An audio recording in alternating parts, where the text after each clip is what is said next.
Come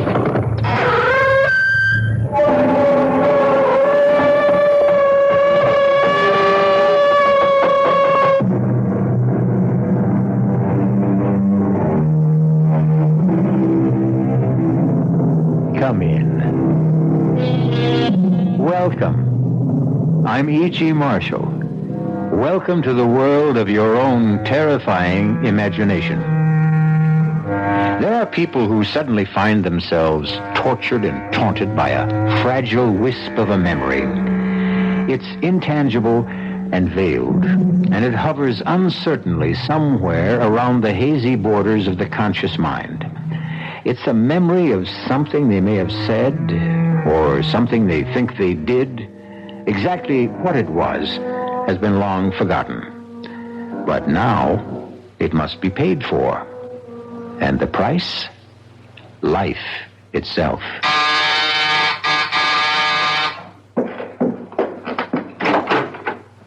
Yes? Are you Mrs. Louise Goodman? That's right.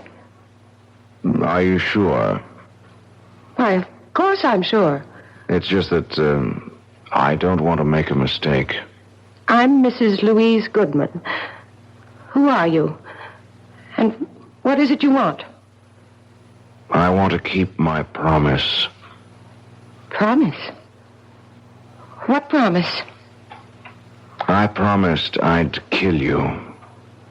Remember?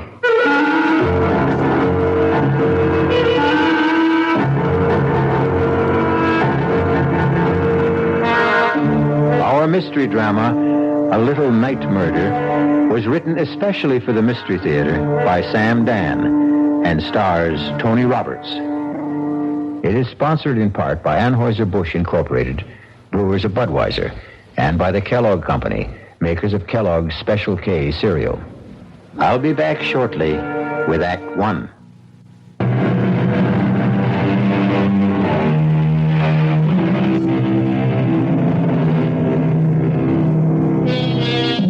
Downtown at night, the city is a deserted place. The lofty office buildings, those gleaming towers of glass and steel, stand quiet, empty and foreboding, like ancient temples. And like the ancient temples, they also have their priestesses. These are the ladies who enter at night with mops and brooms and vacuum cleaners to clear away the debris of the day's worship and purify the offices for tomorrow's rituals. We are concerned now with one of these, a sturdy, middle-aged woman named Mary Margaret Cannon. Steady, hard-working, no nonsense. But on this Friday evening, something seems amiss. Mary Margaret is pale. She's nervous. And every now and then she stops working and just listens. Someone there? Oh.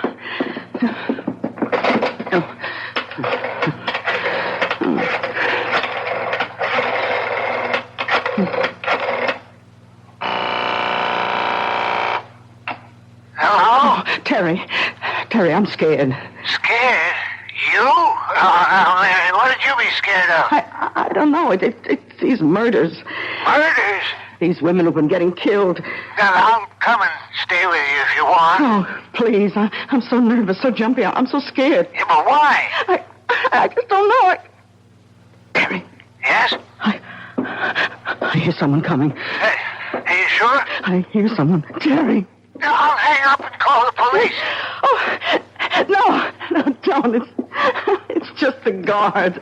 Yeah, you see? Now, is everything okay? Oh, yeah. Look, you just forget I called and get your rest. Oh, good evening, Tom.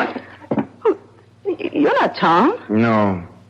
I'm the new man, Mrs. Cannon. Oh, well, what happened to Tom? He called in earlier today. He said he was sick.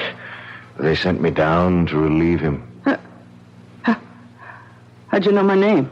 Oh, Tom told me. I asked him who's in the building tonight, and he said just Mrs. Cannon. But what? Tom, Tom doesn't know my last name any more than I know his. We're just Mary and Tom. How did you know? Why shouldn't I know your last name? You know mine. How? How would I know your last name? It's Jackson. Remember? Little Peter Jackson. I never saw you before in my life. Oh, you did. Yes, you did. What do you want? I want to keep my promise. What promise? I promised I'd kill you. Why do you want to kill me? You don't remember? Well, let me refresh your memory, Mary Margaret Cannon. 23 years ago, you lived on Baxter Street, and one morning you walked into a little grocery store. Now you remember. You have exactly 30 seconds to live. Oh, please don't kill me, please. You should be saying your prayers. But I told the truth. If it was the truth, then God will forgive you. Pray, Mary Margaret Cannon. Pray. Oh, listen. My husband and I, we have a little money put aside. And I know exactly how you got it. You can have it. All of it. Only don't pray. Pray, Mary Margaret. Jackson! Peter Jackson! Maybe 30 years old, tall, thin, blonde. Don't shout. No one can hear you. They'll hear me. They'll arrest you and hang you. His name is Jackson. Jackson, Peter Jackson. Oh, no, don't. They'll catch you, Peter. They'll catch you. Number 4. Mrs. Mary Margaret Cannon. Number 5, coming up, Miss Alice Maitland.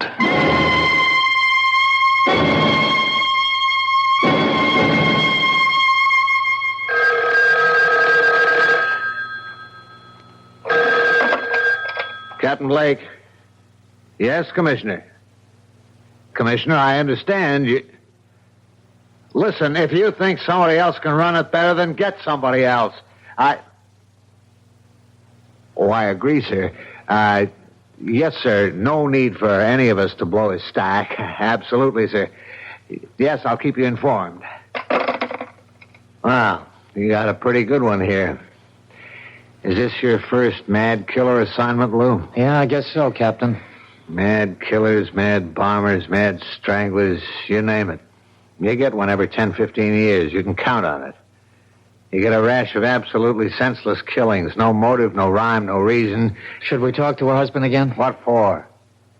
All he's going to tell us is what a great lady she was and how they neither of them ever had any enemies. Captain Blake, suppose it isn't a mad killer. 4 murders in 11 days.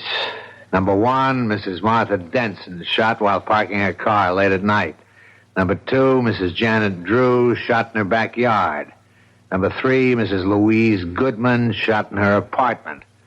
Number 4, this cleaning lady, shot while at work. Well, could there be a connection? Do they have something in common? There's no pattern. None of them knew each other as far as we can make out, or even had anything in common. Yeah, that we know of. It's the toughest situation in our business. A mad killer. Okay, he's a mad killer. Every killer is mad. But does this one have a method to his madness? Yeah. He uses a .38 caliber revolver and shoots women. The last one, Mrs. Cannon, that's the problem. What kind of problem? Well, he's a mad killer, you say, so he wanders around, and if he gets a chance, he'll kill. He sees a woman alone in a parking lot, Mrs. Denson. He shoots her. He sees Mrs. Drew in her backyard. He shoots her. He sees Mrs. Goodman alone in her apartment. He shoots her. Okay, how do you account for Mrs. Cannon? You're dealing with a madman, Lou. You can't account for anything he does. All right, 3 women are targets of opportunity. They happened along, or he happened along, and that was it. But he went out of his way to kill Mrs. Cannon. Look, he had to slug the night watchman. He had to take the elevator up 12 stories to find her. It means he wasn't just out to kill any woman. He wanted that woman. Why? That's good thinking, Lou. And if this were almost any other kind of case... Blake. What? Oh, no. Not another one. Okay. All right. Send her in. Did they tell you about nuts while you were getting your college degree? This one coming in sounds like a 14-carat nut to me. Captain Blake? Yes, I'm Captain Blake. This Detective Parker. How do you do? Huh? I'm Miss Maitland, Alice Maitland. I own a bookshop on 3rd Street, and... well, it's about the murders. Do you know anything about the murders, Miss Maitland? I know who's going to be killed next. You do? Who? Me. Why do you say that? I have a premonition. I see. I know what you gentlemen must be thinking. You're convinced I'm a hysterical woman or a crank. No, but Miss Maitland, do you have any enemies? I don't know of any. Well, we know there's a homicidal maniac loose. It's true he may strike at anyone. That's not why I'm here. I know he's going to strike at me. Well, what reason would anyone have for killing you? What reason was there for killing those other women? You say your shop is on 3rd Street. I'll see that the officer on the beat keeps an eye on the place. Yes. I just thought I should tell you. That's all anyone can do, I suppose. Goodbye. Goodbye, Miss Maitland. Now, Lou, you have just conversed with an authentic member of the Nut Club. I don't know about that, Captain. She's a charter member. She belongs to the I'm the Next Victim chapter. I still say she's not a nut. Maybe not. Maybe she's just some poor little dame half scared out of her wits. Oh, she was calm. She was very calm. As a matter of fact, it's as if she knows what she's talking about.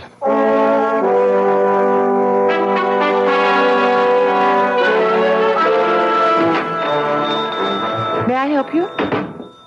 Oh. Hello. Remember me? Yes. You're one of the detectives I spoke with. Yeah, Lou Parker.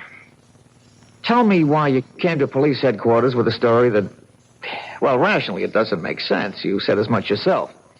You felt that you had made yourself seem somewhat ridiculous. But now, well, forget all that. I'm willing to assume that your story is true, that you really are next on the list. Then you do believe me? I'm willing to accept what you say, but you have to help me. Does anyone have a motive for wanting to kill you? No. If you never did or said anything that may have hurt someone? I can't remember. A disappointed boyfriend? I never really disappointed anyone that way. And yet you insist someone wants to kill you. I know it sounds ridiculous. There's a reason for feeling the way you do. If only we could uncover that reason. Excuse me, that's my phone. Hello? Hello? Hello? Hello? Miss Maitland? Yes. What is it? You seem rather pale. Oh? What happened? When I picked up the phone, there was just a click on the other end. As if someone had just hung up. Well, why should that seem to upset you? Well, because it's happened before. It has? Yes. Frequently? I mean, often enough so that it really isn't just an accident? 3, 4, perhaps 5 times a day. When did it start? Oh, I'd say about 2 weeks ago. I remember it happened 3 times the night the first of those women was murdered. Well, why didn't you tell us this before? I didn't think it was anything important. May I use your phone? It's back there in the office. Okay, I'll only be a moment. May I help you? Yes. Is your name Alice Maitland? Yes. Can I do anything for you? Well, you see, I came here because I have to keep a certain promise I made.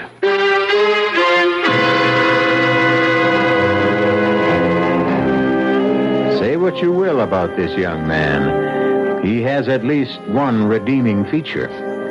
His word seems to be as good as his bond. But will he be able to keep this particular promise? This problem will be our primary concern when we return shortly with Act 2. Your Culligan Man can solve all water conditioning problems, eliminate bad taste, odor, acid, hydrogen sulfide, rusty water. Call your Culligan Man. You'll find him underwater in the Yellow Pages.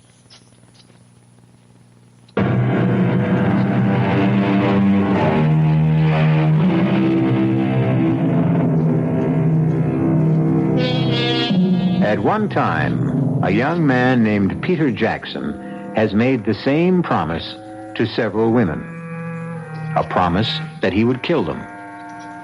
So far, he has kept his promise 4 times.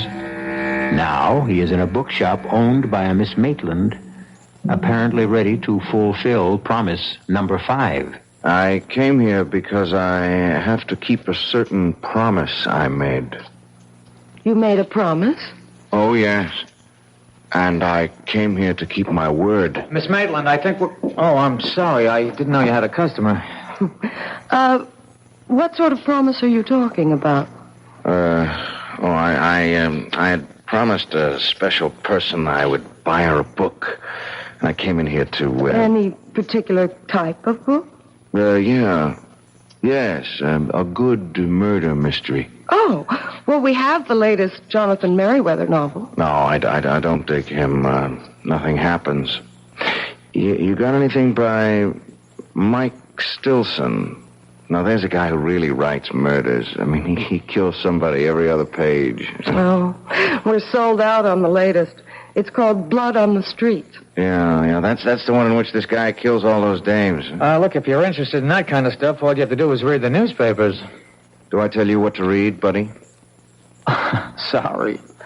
I could order the book and have it day after tomorrow. Oh, no. That'll be too late. Well, try us again. Sure.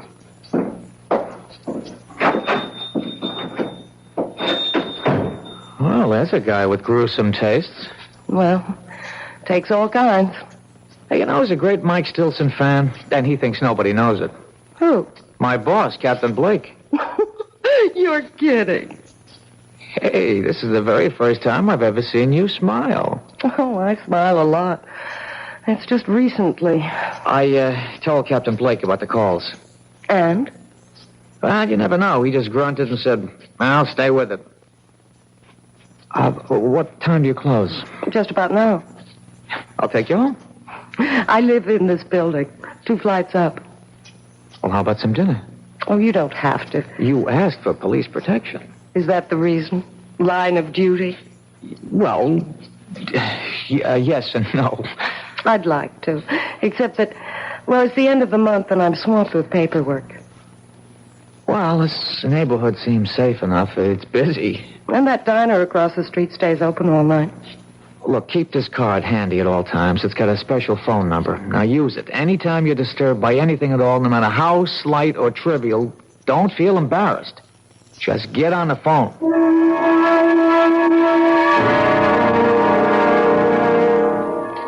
But I've already told the officers everything. Yeah, I know, Mr. Cannon, but I just have one more question. It's very important. What could be important? Mary's dead. You said that Mrs. Cannon had no enemies. I'll take that back. She had a great many enemies. But when we asked you last night, you said she had none. Sometimes when you think about a question, you see it in a whole new light. Can you name some of these enemies? She was good. She was honest. I'm sure she was, but just tell me this. During the past 10 days or so, would the phone ring and then go dead as soon as you picked it up? Yeah, now that you mention it, yeah, it happened. Often? At least 2, 3, maybe 4 times a day. I see. Is the name Alice Maitland familiar? Alice Maitland. Think. Alice Maitland. You know, there is something familiar about it. The Alice Maitland. Think of the type person with whom you could associate that name. Now, would she be a movie star, a librarian, a teacher, a woman who might own a bookstore? No, none of those. I think of a little girl. A little girl named Alice Maitland. Did she live in the neighborhood? You know, these past couple of years, my memory, it just comes and goes. Right now, it's gone. Well, if ever you remember why and how you know Alice Maitland, call the number on this card.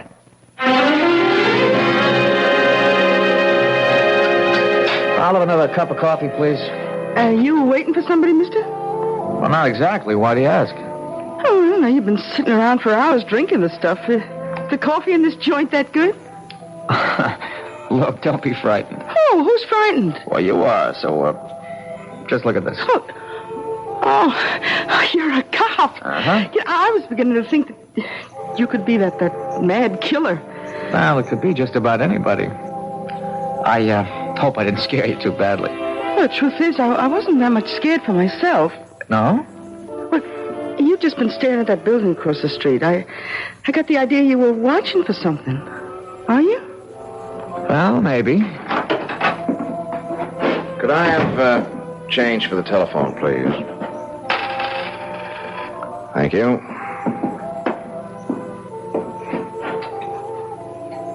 Now, where have I seen him before? What did you say?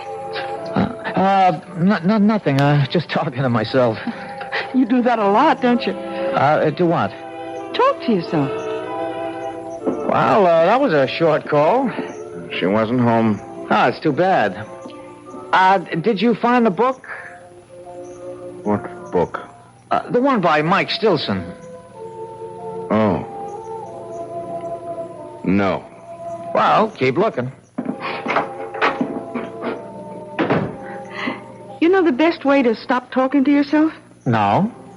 Get married. The light went on in her room. What's that? He went to the booth. He only had time to dial, and the light went on in Alice's apartment. Who's Alice? It could be a coincidence. Wait a minute.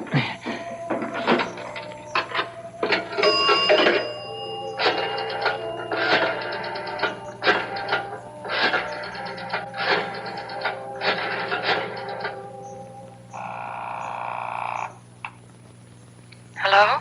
Alice, it's Lou Parker. Did I wake you? No. I'm up. Did your phone ring just a minute ago? Did it ring? Well, I don't know. What do you mean you don't know? Well, I'd fallen asleep, and, well, I must have been having a bad dream. I think I heard the phone, but it could have been in the dream. Anyhow, I did wake up suddenly, and I turned on the light, but I didn't hear the phone ringing anymore. Could it have been the ringing of the phone that woke you? I don't know. Did I hear it ring, or did I dream it was ringing? Why do you ask? Well, I'm just checking. Anyhow, I'm glad you're okay. I'll see you tomorrow. Good night. Oh, that was a short phone call, too. Yeah. How is she? Who? Your girl. How do you know I called my girl? I told you I read character. Do you also read the future? Like an open book. Well, I sure hope so.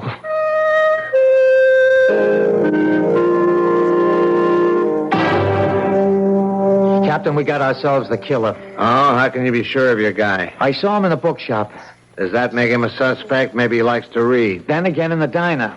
He may have been hungry. He didn't eat. He just went into the phone booth. He didn't even make a call. He was in there just long enough to let the number ring, and then he was out. So? So the light went on in Alice's, Miss Maitland's apartment. You mean he called her and hung up? Well, what? she isn't sure. How can she not be sure? The phone rang or it didn't? It isn't that simple. You see, she was asleep and she can't be sure. If it was the ringing of the phone that woke her up, or if the ringing of the phone was part of her dream. Good luck. Look, Captain Blake, there's something about this guy. He's young, about 30-ish, thin, blonde, a very hard line to his mouth. Lou, I think you better report in for general duty. This case is getting to you. Well, Captain, please. It's no reflection. It's even to your credit. It shows you care about people. Captain, let me have one more day. All right, Lou. 24 hours.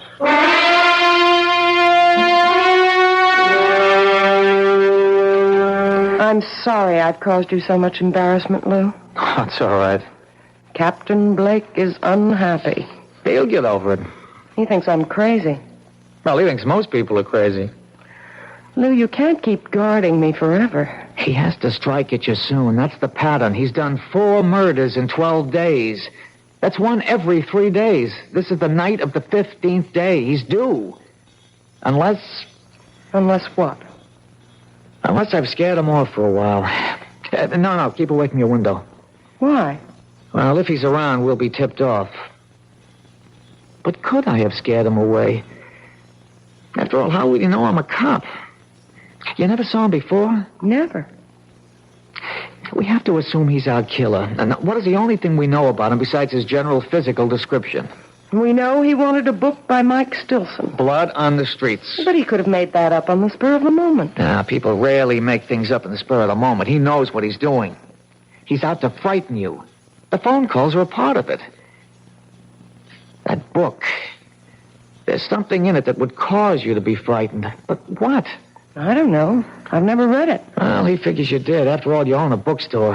I have to sell books by Mike Stilson, but no one can force me to read them. Well, the clue is in that book. Wait a minute.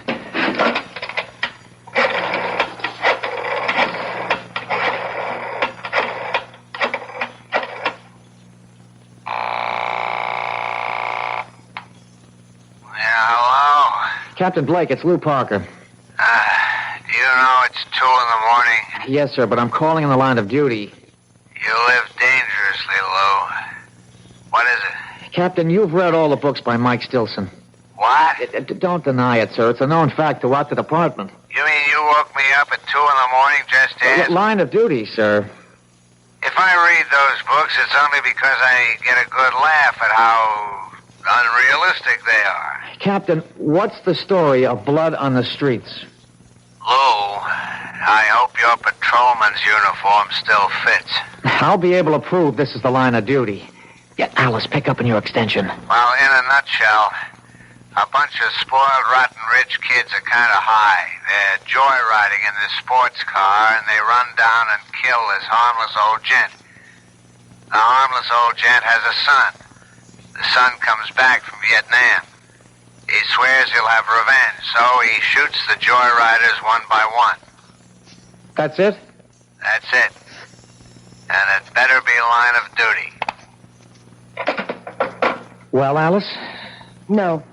I was never involved in anything like that. Does it remind you of something that might be similar? No. But it has to. Think. I hope you don't mind if I answer your phone. Hello? Detective? Yes. He's here. You know, Blondie. He's sitting at the counter, having a ham sandwich and a glass of milk. Thanks. Look, he can't see me, but I can see him. Oh, he's headed for the phone booth. Oh, good work. We better hang up. What is it, Lou? Well, right here and now, we're going to find out. If that telephone should ring...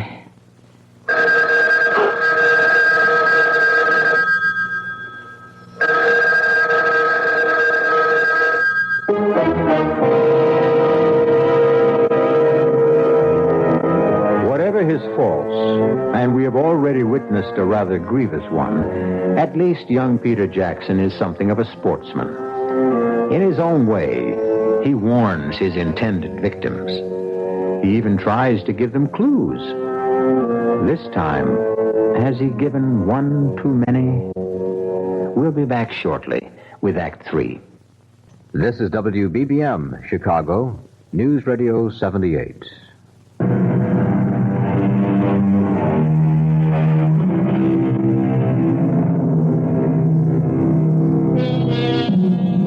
What would our civilization be without the telephone?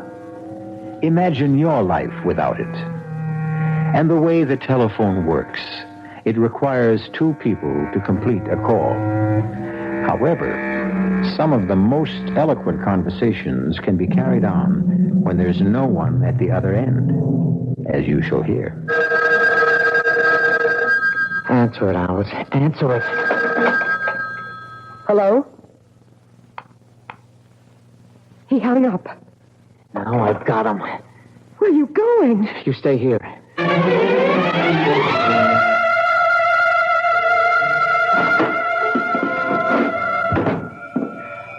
Hi, Detective. Where is he? Blondie? Well, I told you he went into the phone booth. He didn't stay in there more than a couple of seconds, and then he ran out of here. Did you see which way he went? He didn't even pay his check. Which way did he go? Look, you got nothing to worry about. You'll get him. What are you saying? He ran into a cab that's usually parked outside. All right, could you describe I don't have to describe. I know. Look, all I want is... I know the cab driver. He's a school teacher for days, and he moonlights. His name is Vic Wilson. Does he have a radio? They all have radios. How could he make a living? What's the company? Oh, what a great witness I make. Jefferson. He even got the number on a card in the phone booth. Blondie's in for it, huh?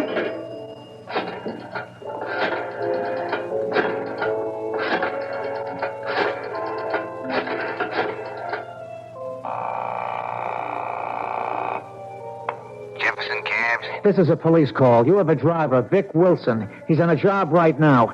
The minute he checks in, have him report back to the diner at 3rd Street, to Detective Parker.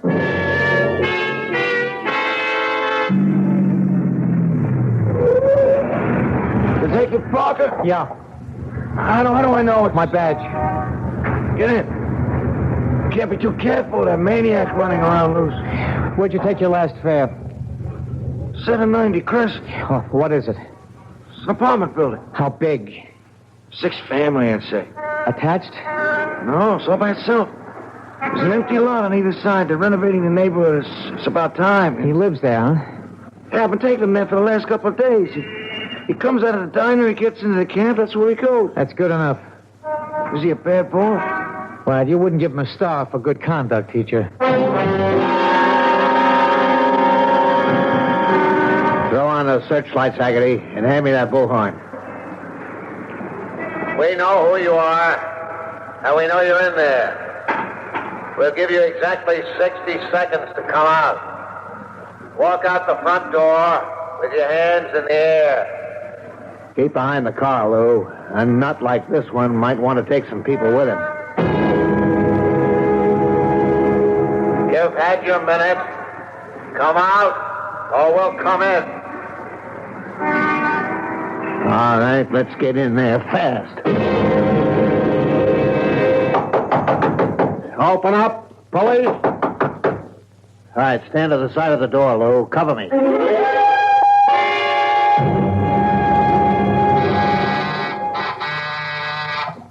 Who is it? It's me, Lou.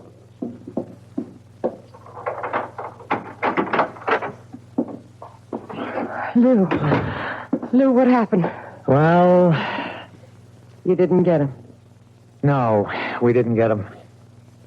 Maybe it was the wrong house. No, the cab driver insists that's where he's been taking him.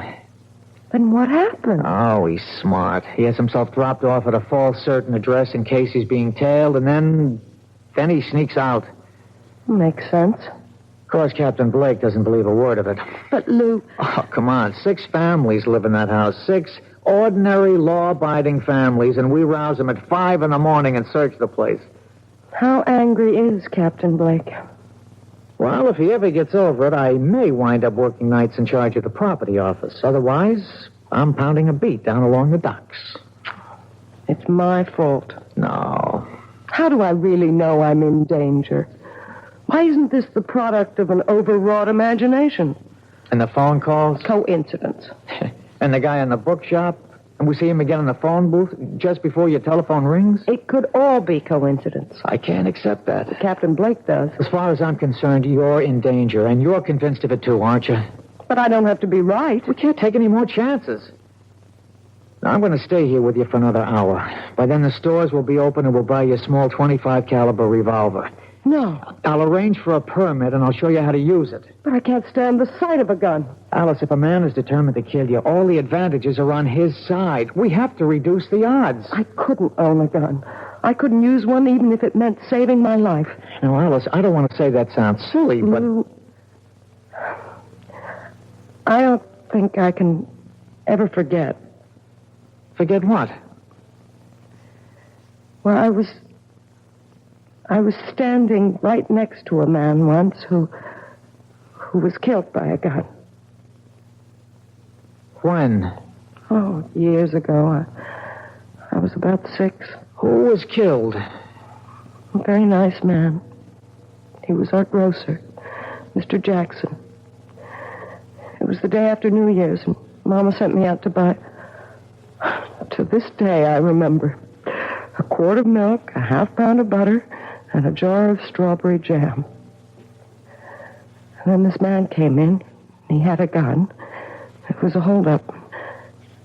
And suddenly, there was a loud explosion and a terrible flash of light.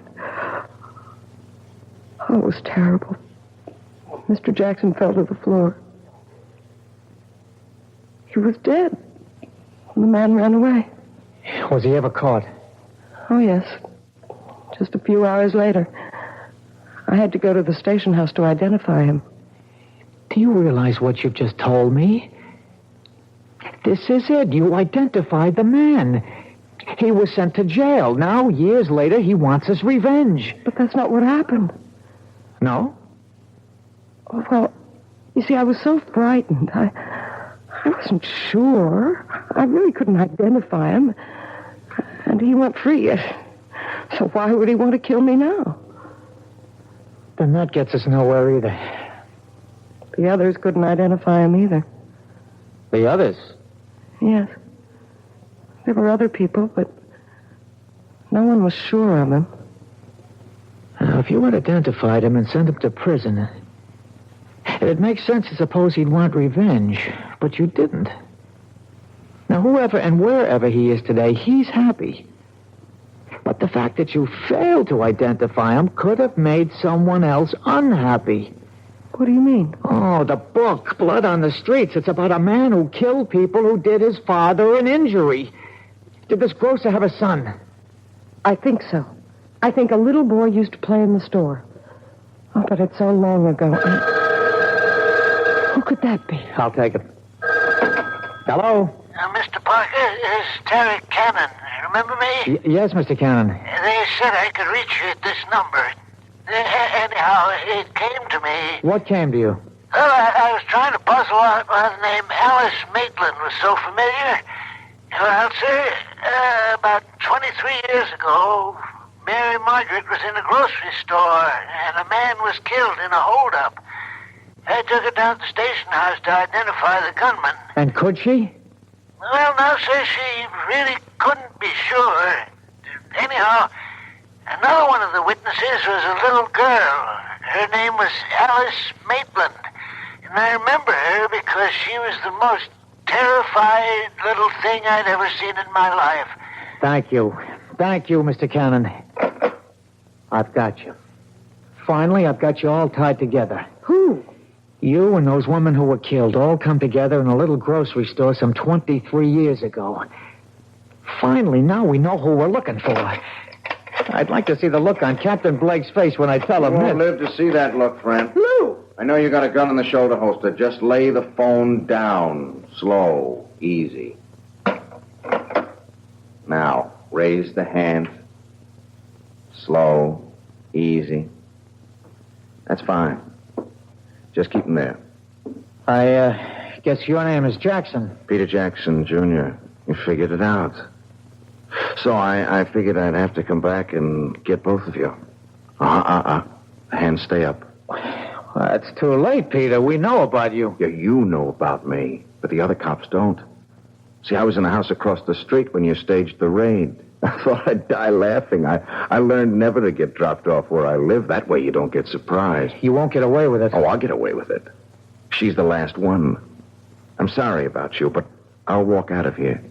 And who knew it was me? But why her? She was just a kid. She lied. But I didn't know. I really didn't know. Yeah, that's what they all said, but they were lying. They were bought off. All of you were bought off. Come on, Peter, talk sense. My father is murdered, and the law lets a killer go free, and you want me to talk sense? Does it make sense that 5 people who were standing right there couldn't recognize him? But I couldn't be sure. I really couldn't be sure. My father, he never hurt a soul in his life. If a hungry person didn't have a penny in his pocket, he could still walk out of that store with a loaf of bread or a bottle of milk. If your father was that kind of man, what would he think of you, killing innocent people? My father believed in justice. But you knew who the killer was. Why didn't you go after him? Yeah, I did, but I was cheated. I spent years on his trail, and when I finally caught up with him, he was in his grave. Well, my father wasn't going to be cheated out of everything. If I couldn't have the killer, at least I could get the people who helped him. Let me explain something. No, you don't want to explain anything. You want a stall. You want a chance to go for your gun. Well, you won't get it. See, I'll kill you first, and then her. There's such a thing in this world as justice. If the law won't give it to you, then you make your own. And that's why you're doing this? For justice? That's right. That's wrong. You're doing it because you love to kill. That's a lie. It's the truth. Look at yourself. Look at how you're enjoying this. I'm doing what has to be done. You killed those 4 women and you enjoyed it. You have 30 seconds to live. Say your prayers. How long do you think you have to live? You're going to keep killing and you'll be caught. You can't stop. I hate killing. Come on, you love to see people under the gun, how they squirm and sweat. You're eating this up. Look at your face in that mirror. Look at that grin. Like a wolf. See how flushed and excited you are. Look at yourself. Look. Break your arm, drop it. Very good work, Lou. Very good. One more second and we would have had to gun him down. This way we can take him home alive. Captain Blake. Somehow, I'm going to get back here. Get back to you, Miss Alice Maitland. I'll keep my promise. Haggerty, Gordon, cuff him. Hustle him back to headquarters. Look, Alice, don't worry about him. Are you all right, Miss Maitland? Yes, I think so. You shouldn't be. It was a rough experience. Why did you come back, Captain? Well, I guess we both solved it, Lou. You broke it by pure and simple brain work. I waited for a miracle.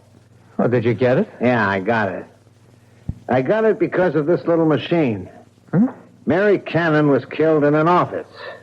She managed somehow to throw the switch on a dictating machine. A secretary came into work this morning, and she heard Peter Jackson, and she didn't stop running till she got to my desk. Listen. His name is Jackson. Peter Jackson. They'll catch you, Peter. They'll catch you. Number 4, Mrs. Mary Margaret Cannon. Number 5, coming up, Miss Alice Maitland. You see, Lou? There's your whole story.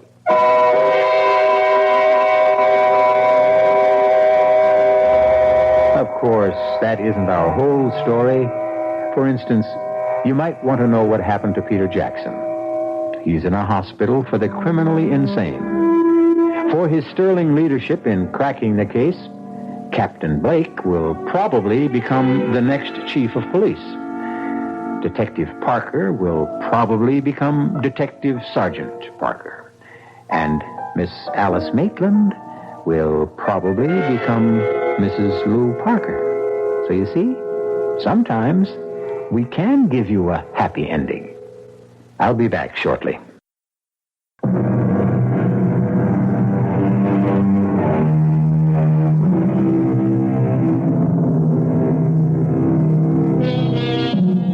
The story you have just heard was concerned with the most precious concept the human race has ever created, justice.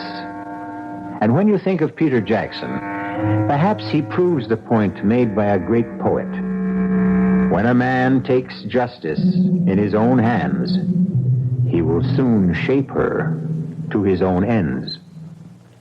Our cast included Tony Roberts, Susan Grossman, Jack Grimes, Bryna Raeburn, and Robert Dryden. The entire production was under the direction of Hyman Brown. And now, a preview of our next tale. How has life gone with you all these years? Oh, as all lives go, I suppose. Has been the good, the bad, indifferent. Yes, well, mine has been mostly bad. I've prospered. My importing business in Baton Rouge. Ruination, that's been my lot, my fate. The fate of the House of Usher. Well, if you are financially in need... No. I speak of another kind of ruination. Decadence. I speak of the evil that moulders within my body, my mind, my house. House? Oh, no. No house, this. A tomb. A tomb that houses the living dead. You are ill. Yes, I lied. I am ill with fear. This is E.G. Marshall inviting you to return to our Mystery Theater for another adventure in the macabre. Until next time, pleasant dreams.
I'm E.G. Marshall.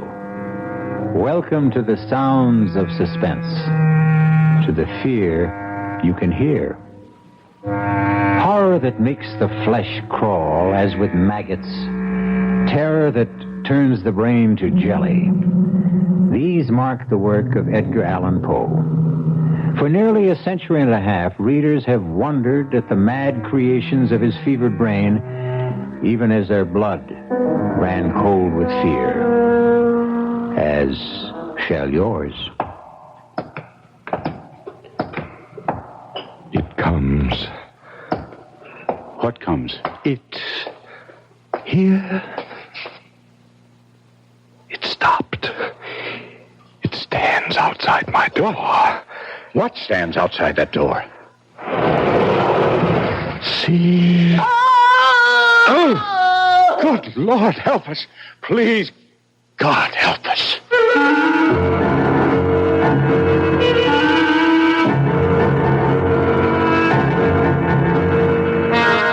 Our mystery drama, The Fall of the House of Usher, was especially adapted from the Edgar Allan Poe classic for the Mystery Theater by George Lowther and stars Kevin McCarthy. It is sponsored in part by Anheuser-Busch Incorporated, brewers of Budweiser. I'll be back with Act One.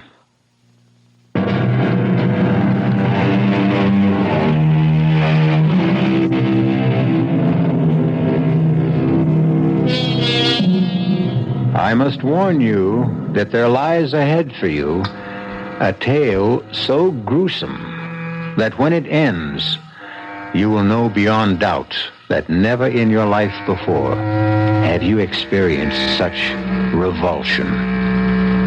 Are you prepared for this? Come then to a certain room where a man named Gabriel Mannering sits writing in his diary.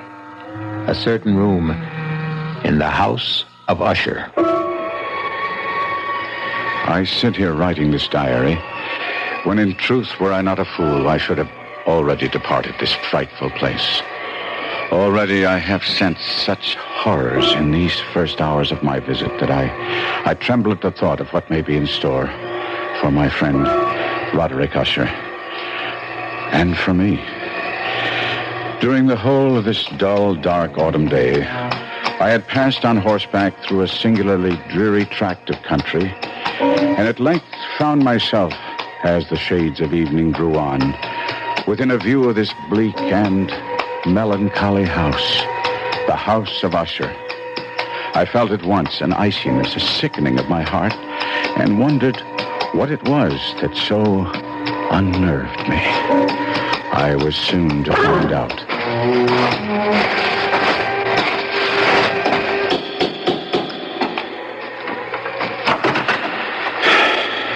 You would be Mr. Mannering, sir? Yes.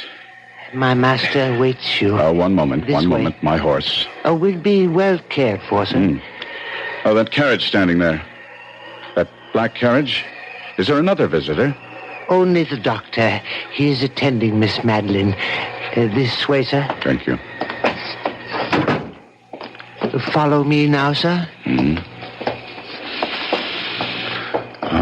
We turn here, the passage on our left.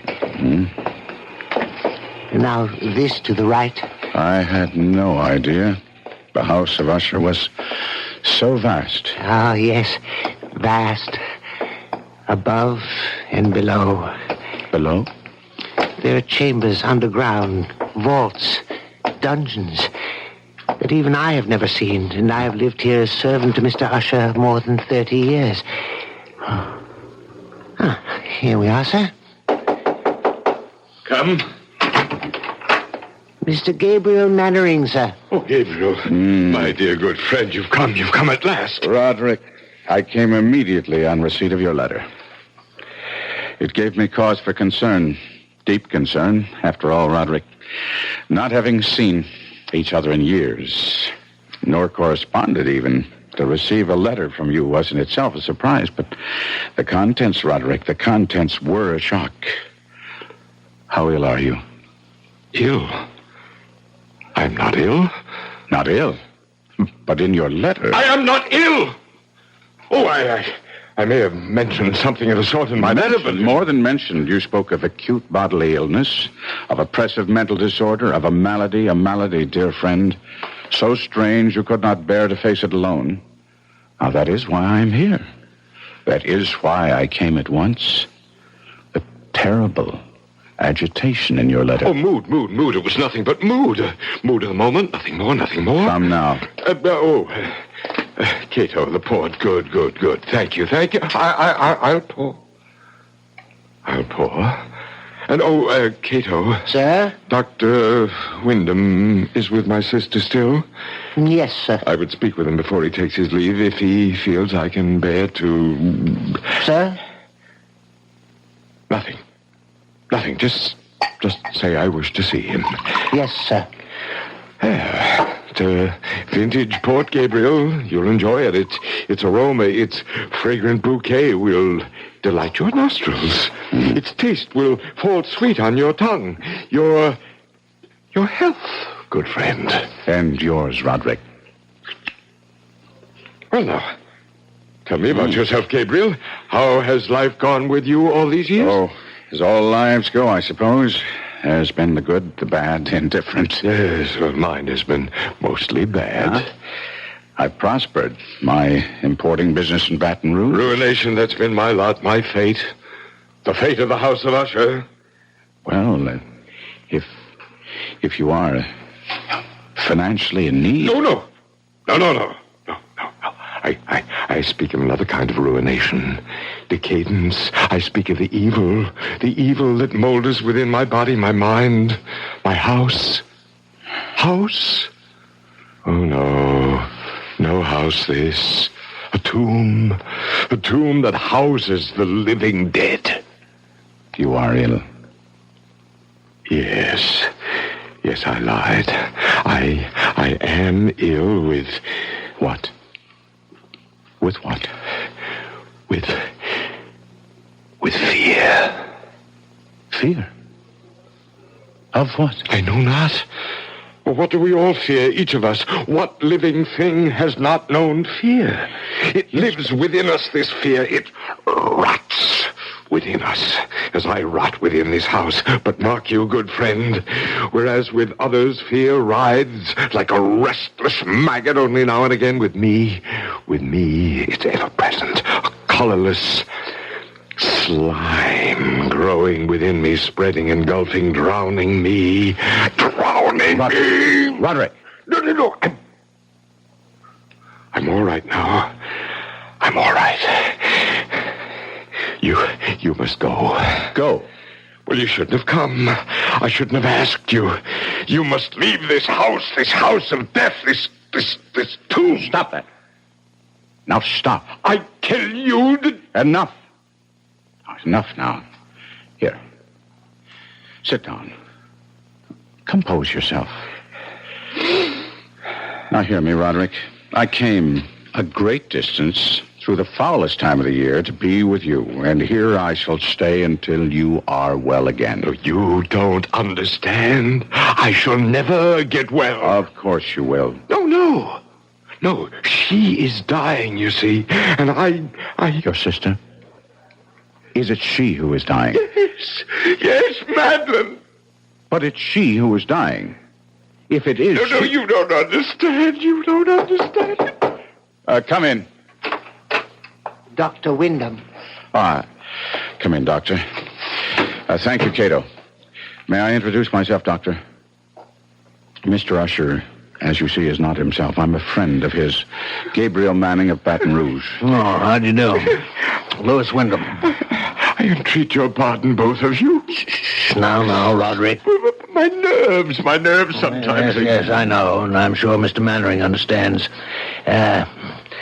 You've been taking the laudanum I prescribed? I used the last only yesterday. I'll see that you get more. Oh, thank you.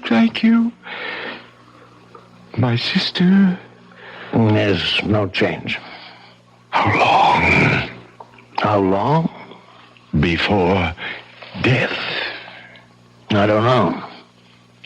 Your sister's malady baffles me. I don't know what is killing her, nor do I know what keeps her alive, when in truth, she's all but dead.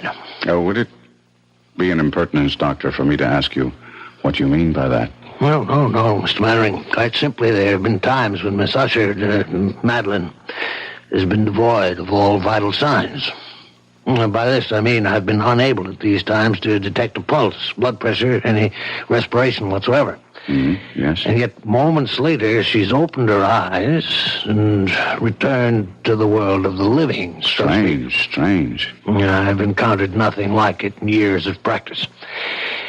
It's not too far from the truth to say that she is dead, and yet she lives on. Yes, like the house itself. Now, Roderick, you mustn't harp on... I tell you, we are like this house, my sister and I. We are this house. The house is us. The house is dead, and yet it stands. Your aberration about this house... It is no aberration! It's the truth. The House of Usher crumbles, yet it will not fall. Madeline is dead, yet she will not die. And as for me, oh, heaven, the horror that awaits me. I'll send the laudanum as soon as possible, Mr. Mannering. There's little else I can do. Yes. I have other patients to attend. Thank heavens it's a moonlit night. I have many miles to travel. Good night. Good night. Roderick. Yes? Roderick, I want to help you in every way I can. That's why I'm here. But now, you must do your part to help yourself. What do you mean? Well, I could be wrong, but it seems to me you let yourself go to pieces all too easily. This wild talk of your sister Madeline being dead and yet alive. Well, now, that's nonsense, you know. No. Yes, well, I'll agree with you with one thing, and one thing only. In a way, you have become this damnable house. No healthy, sane man could live here for long without beginning to lose his sanity, without serious damage to his nervous system. I've never seen such gloom. Inside as well as out. This very room reeks of dejection, despondency, undusted cobweb furnishings, black drapes covering the window. Here, let me throw them back and at least get some moonlight, if not sunlight, into this place. There. That's...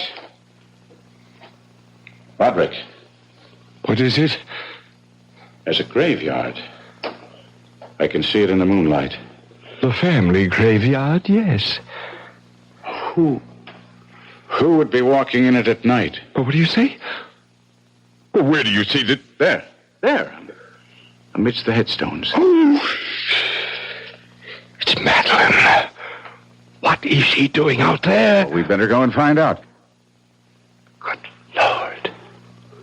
In the doorway. What is it? Madeline!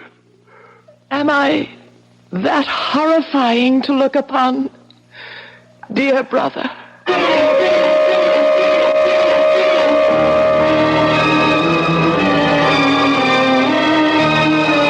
Madeline Usher walks among the headstones of the Usher graveyard, yet stands in the doorway at the same time. Does her spirit walk abroad? Is she that close to death? I'll be back shortly with Act 2.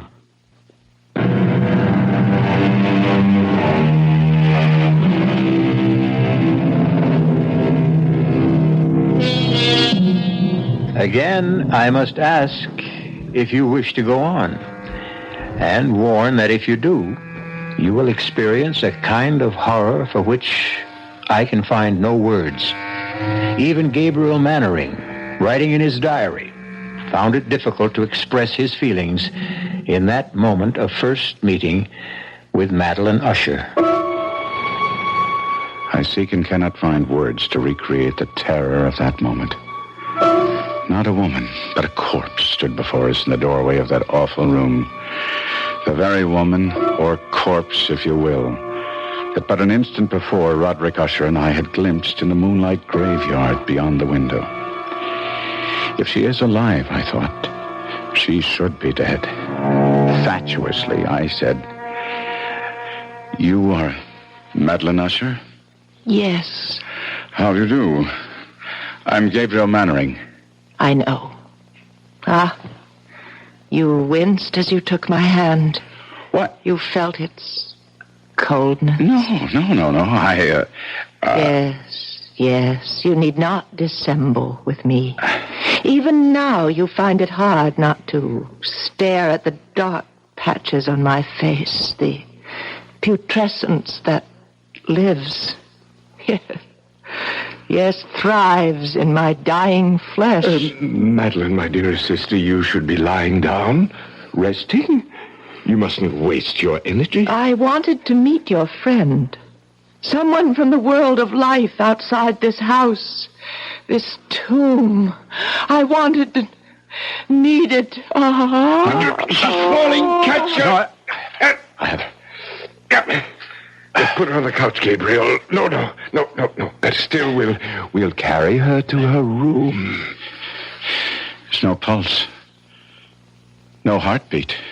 Is she... Well, heaven help me. It's impossible to say. Can you carry her alone? She weighs nothing. Follow me, then. Oh, what evil stalks the House of Usher. Help us, dear Lord, please help us. Put her down, Gabriel. Gabriel. In what? In that? It's her bed. A coffin? Well, nevertheless, it is her bed. It's where she rests and sleeps. And haven't you noticed...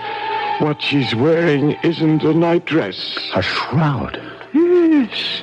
She's been ready for her burial for nearly a year now. Oh, look, see? Her eyes are fluttering. I'd have taken my oath she was dead. Not yet.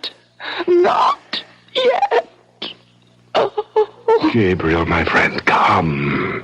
Well, you don't leave her like this, alone, no company to cheer her when she wakes. She may not waken again for days. She may not waken again. Come? No, wait. There's something about her. Something in her face it reminds me. Well, of course, it's you. Oh, you see, then? The family resemblance. Obvious. In spite of what the intimacy of death has done to the face, the resemblance is still there. It's more than a resemblance, Gabriel. What do you mean? Well, we are twins.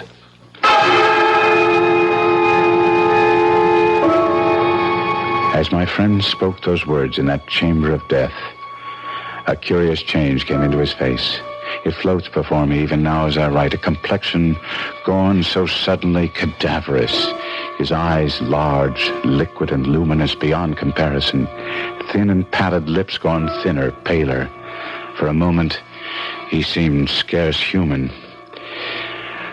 I had tried to calm his fevered nerves by telling him it was his sister, not he, who was dying. And he had cried out, You don't understand! You don't understand! And now, in an instant, I did understand, or at least the shadow of what he meant touched me, and I was filled with a dread, a loathing of what was to come that I cannot fully express. Had I known the full truth of what lay before us, my loathing would have increased 100-fold, and I should have fled the House of Usher then and there. Certainly, I should not have found myself at breakfast with Usher the following morning.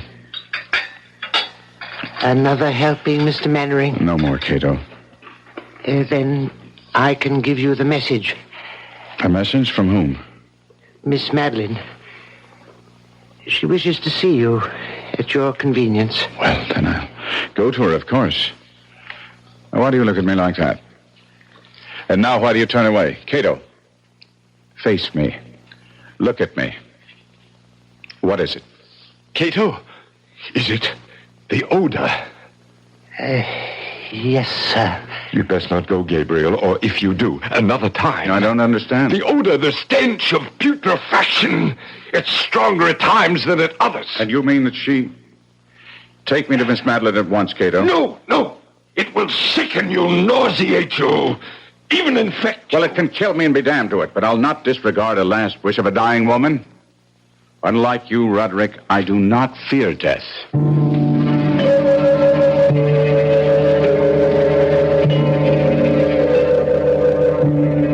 Miss Usher? Madeline?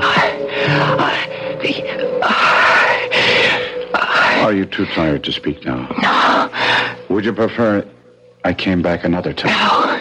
How good of you to come at all. It's a privilege to be of use to you.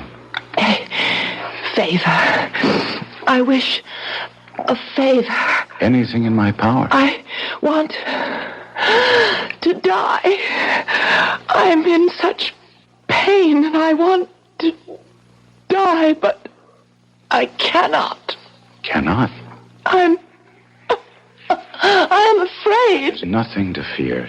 Death is only sleep, or dreamless sleep. Don't fear death. I don't. I fear. You fear what? Burial alive. Why would you have such a fear? What makes you think you might be buried alive? My mother. She? Promise me. Spare yourself. Spare yourself. You need say no more. I promise. I promise you that you will not be buried alive. Rest. Rest now. Rest.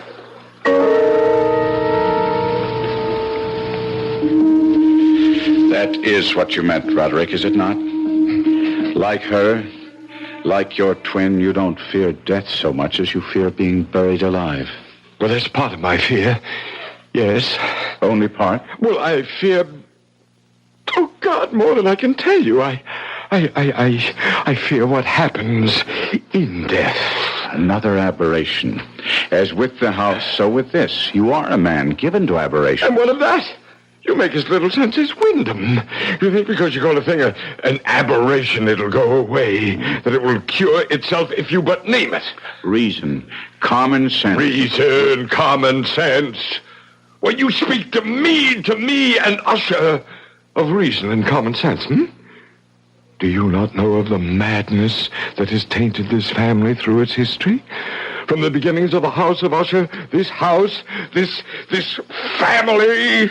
Until now, until Madeline and me, the last of the Ushers, from beginning to end, from rise to fall. Roderick. Rise to fall. Roderick. From rise to fall. I had not thought on it before, but that is what it will be when she and I are dead. It will be the fall of the House of Usher. Yes, Cato. The laudanum, sir, from Dr. Wyndham. Oh, thank heaven. It has come none too soon.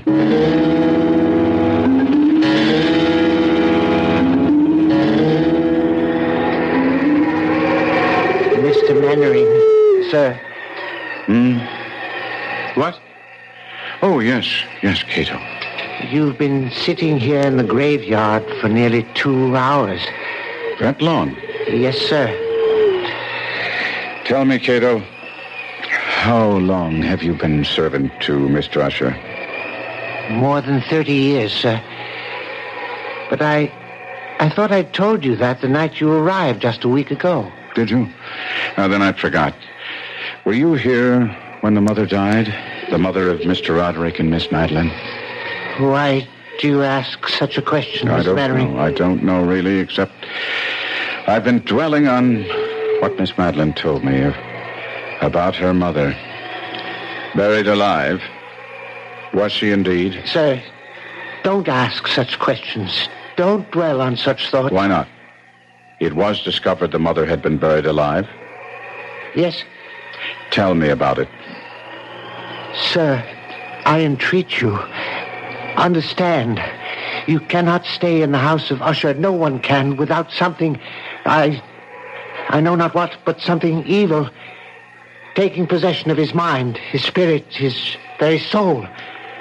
It will happen to you. It is happening to you. No. You've been drawn here to this spot. You've been sitting here in the damp and chill for hours because you, too, have taken the first step toward madness. How did they discover she'd been buried alive? Sir, I beg you, turn your thoughts away from... How?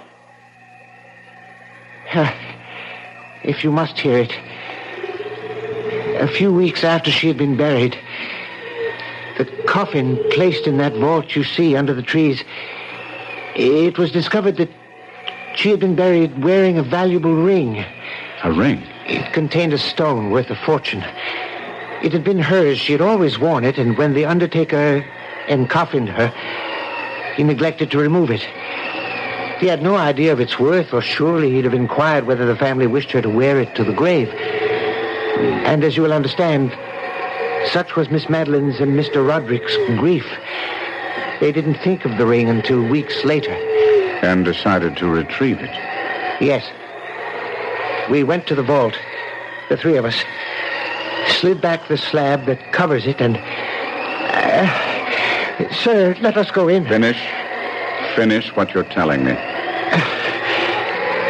There lay the coffin. The lid was in two parts. A lower part that covered her body from the waist down, an upper part from the waist up. This I pried up, and there... Go on. She lay face down. Her hands had torn chunks of hair out by the roots. Such was the agony of terror. Hands, do I say? Claws. They had become rigid in the death throes. Yes. We turned her over. Her face, oh, my God, be with us. Her face, I cannot describe. I cannot. Enough, then. Oh, this chill is getting to me. No! Mannering! Quickly, come. Heaven help us, what is that? They're coming toward us from the house. Roderick! Help me! What? Help me! Roderick! What is it, man? A corpse! What? Madeline, dead. She's dead at last, dead, but What? What is it? She tried to take me to the grave with her. She tried to drag me into her coffin. Oh, no. Roderick, Roderick, pull yourself together and tell us. I went to her chamber to see how she was. I called her name again and again and again, and no answer. I felt for a pulse, none. I lay my head against her breast, no heartbeat, and then... Oh, God! Her arms were entwined around my neck, her cold arms around my neck, and I tried to break free, but I couldn't. I grabbed her wrists and I tore her arms from around me. Sir? I've got him. Help me carry him inside.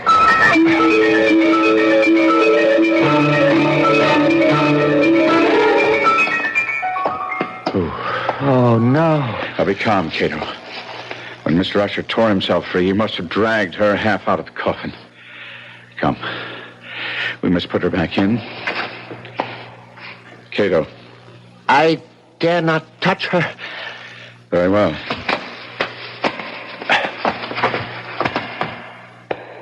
There. Is she at last dead? She seems so. Ride for the doctor. Tell him to come at once. Yes, sir. Sir, you mean to stay here? Yes. But I will be gone at least 2 hours.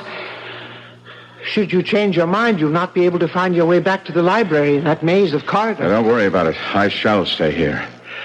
I made her a promise that she'd not be buried alive, and I mean to keep that promise, Cato. Beginning now.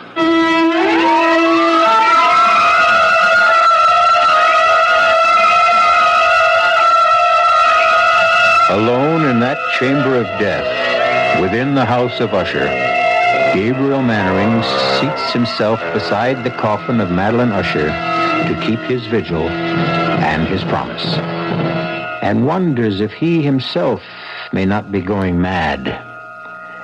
I'll be back shortly with Act 3. This is WBBM Chicago, News Radio 78.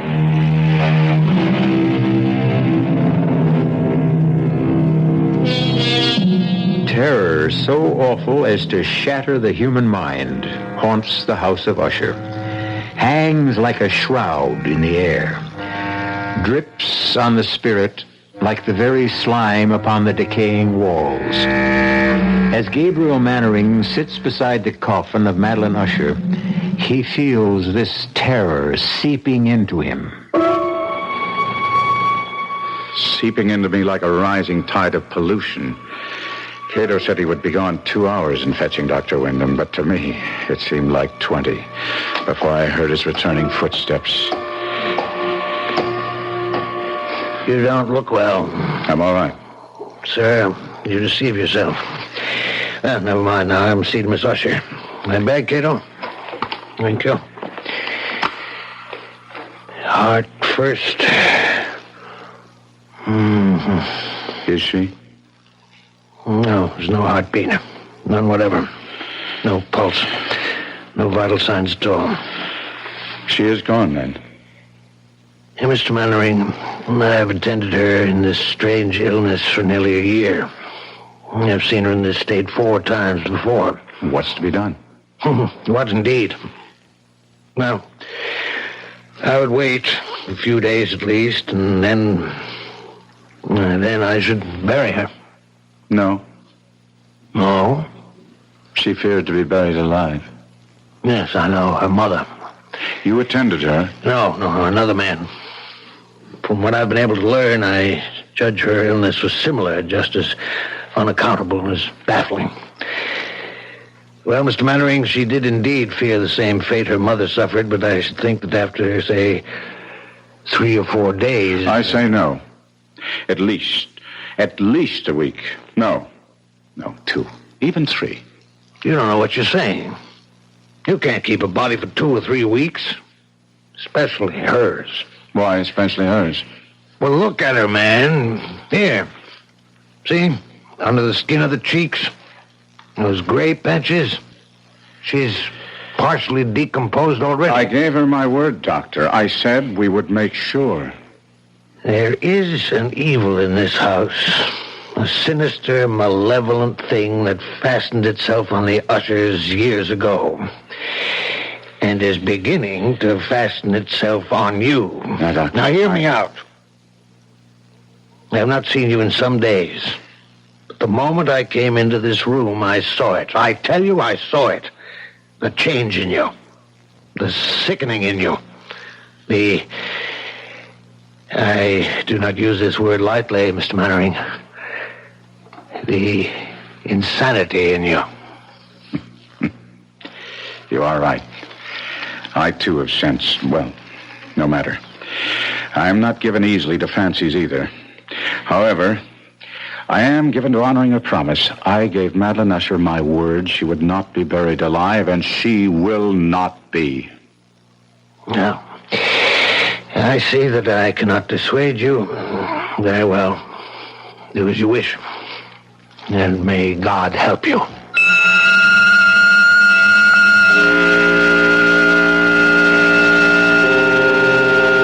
I stayed by her coffin for yet another hour or so, making sure there were no signs of life.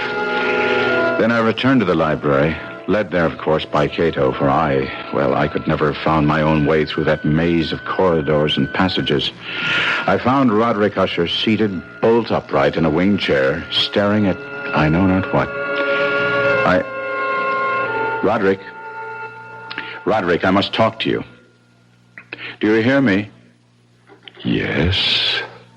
Now, Roderick, as I told you, I promised your sister to take every precaution against her being buried alive. She is dead. I know it in my heart, my soul. I know it. I believe so, too. But we must be certain. Now, that presents a problem. Roderick, are you listening? Problem? Yes. Decomposition. If she is dead, she will decompose. And after a period of days, well, you can imagine. Days? Days of what? Of visiting her coffin at least every 12 hours, say, to make sure she's dead. Are you mad? We must keep her body. 1 week, 2. And the question is, where? Where? We'll have to leave the coffin open in case she should regain her senses. On the other hand, if she is indeed dead, well, there are vaults deep down beneath the house. We could put the coffin in one of those. Good. We'll do that then. Yes, we'll do just that.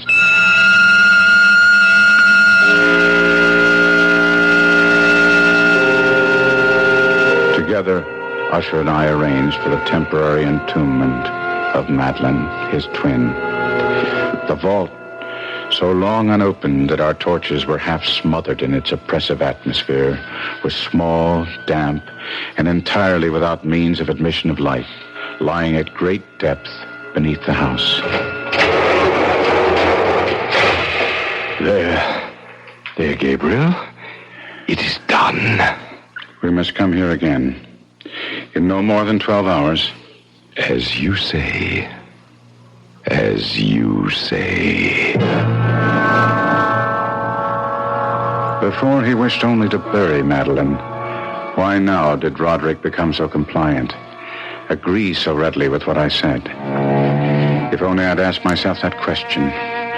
But I did not, and in consequence faced an unexpected problem. Why do you not believe me? It isn't that I don't believe you, Roderick, but I wish to see for myself. There is no need for you to do it. I have done it. You have? I have visited the coffin at least once every 12 hours, sometimes twice. She does not live. Take my word for it. It is my word that concerns me.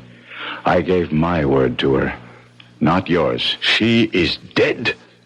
I assure you, she is dead. It was about that time the sounds began. The strange knockings, creaking. Perhaps it had begun before, but I had not heard at first. But I would hear some curious sound from below and say to Roderick, "What was that?" What was what? Listen. What is that? Rats, perhaps? Rats? Well, you know, the house is infested with them. I've never heard rats make sounds like that. I answered. Time went on, and it seemed to me the sounds grew louder, and I would say to Roderick, listen. And he would answer.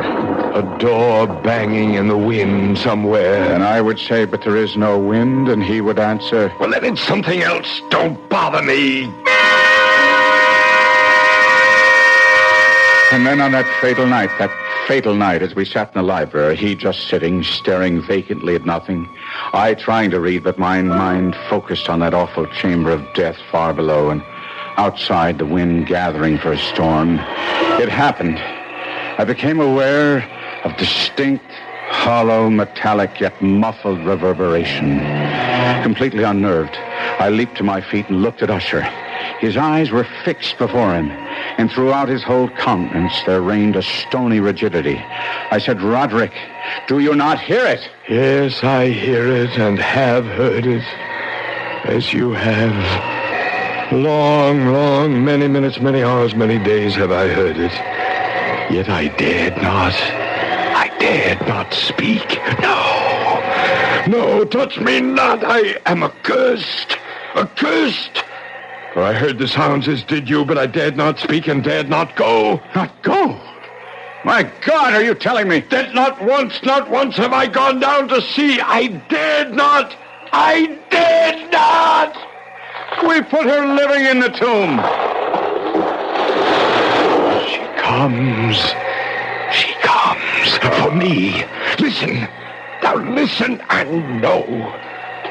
We've heard the rending of the coffin, the grating of the iron hinges of a prison, her struggles within the carpet archway of the vault, and now, she comes for me. In a moment she'll be here. I hear her footsteps on the stair. I hear the horrible beating of her heart. She comes for me, she comes. I tell you, she stands outside the door.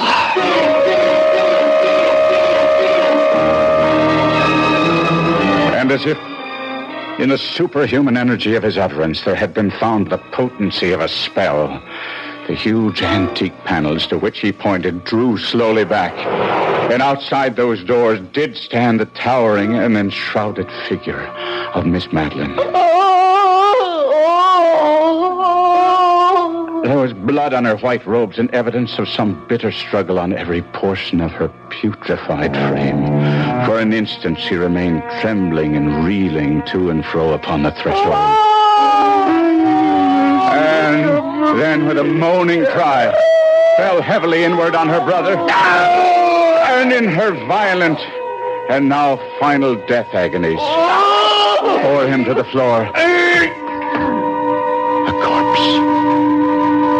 A victim to the terrors of all he had anticipated.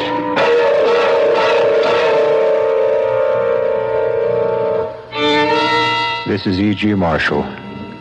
I shall return shortly.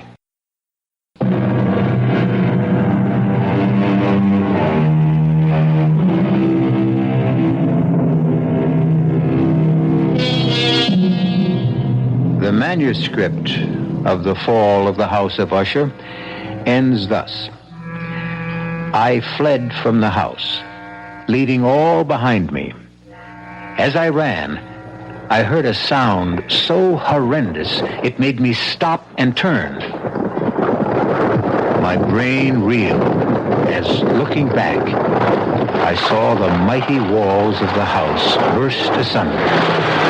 And in a few moments, the moon, breaking through the scudding clouds, a blood-red moon, revealed the end.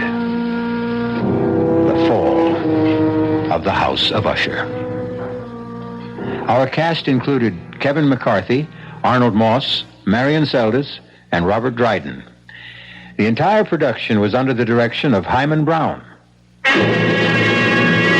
Now, a preview of our next tale. All right, Mr. Thompson. I'm a human being, too, and I guess if I got a letter from Dries, Hartog, and whatever telling me that I was rich, I wouldn't go into mourning. I'd probably go out and celebrate. Believe me, I understand very well. That's why I wanted to see you, to suggest arranging that happy event without the slightest trouble on your part, without any obligation until you're completely satisfied. What the devil does that mean? All you have to do is say yes. Just that one word, and your dream will come true. Yes to what? In a short time, you'll receive another letter from Johannesburg informing you of the sad news that your cousin, Mr. Well, I still won't reveal his name. Let him remain anonymous. That'll make your decision a great deal easier, I'm sure. What decision? The decision to inherit his estate. Radio Mystery Theater was sponsored in part by the Kellogg Company, makers of Kellogg's Special K cereal. This is E.G. Marshall inviting you to return to our Mystery Theater for another adventure in the macabre. Until next time, pleasant dreams.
Come in. Welcome. I'm E.G. Marshall. Welcome to the sound of suspense. Welcome to the fear you can hear. Welcome to the world of terrifying imagination. The subject of the story you're about to hear is murder. But the subject is also time. We've all heard of killing time. But have you heard about using time to kill? You will in the next few minutes when Mr. Owen Layton himself tells you his most ingenious scheme for getting rich quick by means of sudden death. Owen, for heaven's sake, what are you doing here? You're supposed to be in Paris. I thought I'd surprise you, Harriet, and I seem to have done exactly that. By the way, I met your charming dance instructor coming out of the house. Although I'm quite sure he didn't see me. But I don't understand. How could you possibly have returned home so soon? I was in a terrible hurry to see you, darling. I simply couldn't wait to see you. And do this.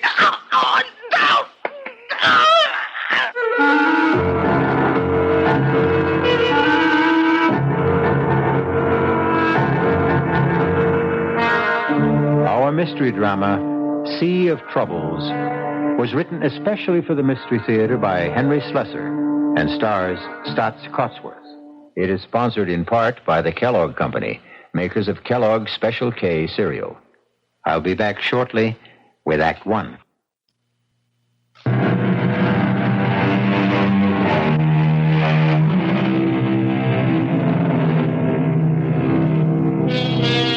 Our spine tingler begins across the sea, in the delightful city of Paris. They say that you can sit at a sidewalk cafe in one of these streets and sooner or later meet everyone you've ever known.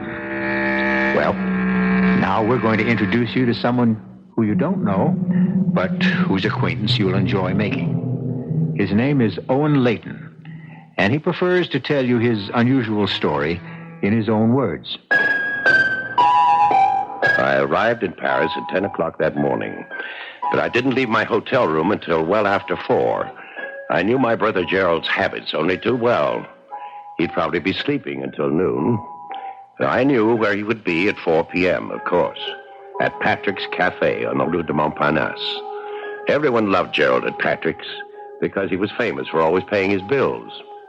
With my money, of course. Bonjour, monsieur. Bonjour. I chose a table well to the side, but my appearance still attracted considerable attention. And why not? With my rumpled English tweeds, a long gray beard in the style of Ulysses S. Grant, a pair of crutches to keep my monstrously bandaged foot off the Parisian asphalt. Well, I must have been quite a sight. Garçon, Pernod, s'il vous plaît. Très bien, monsieur.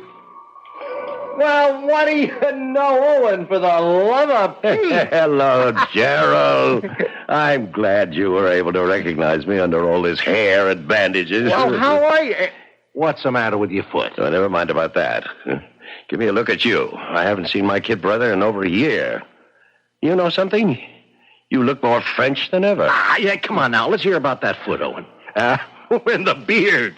When did you grow all that shrubbery, huh? Well, I got the idea from you.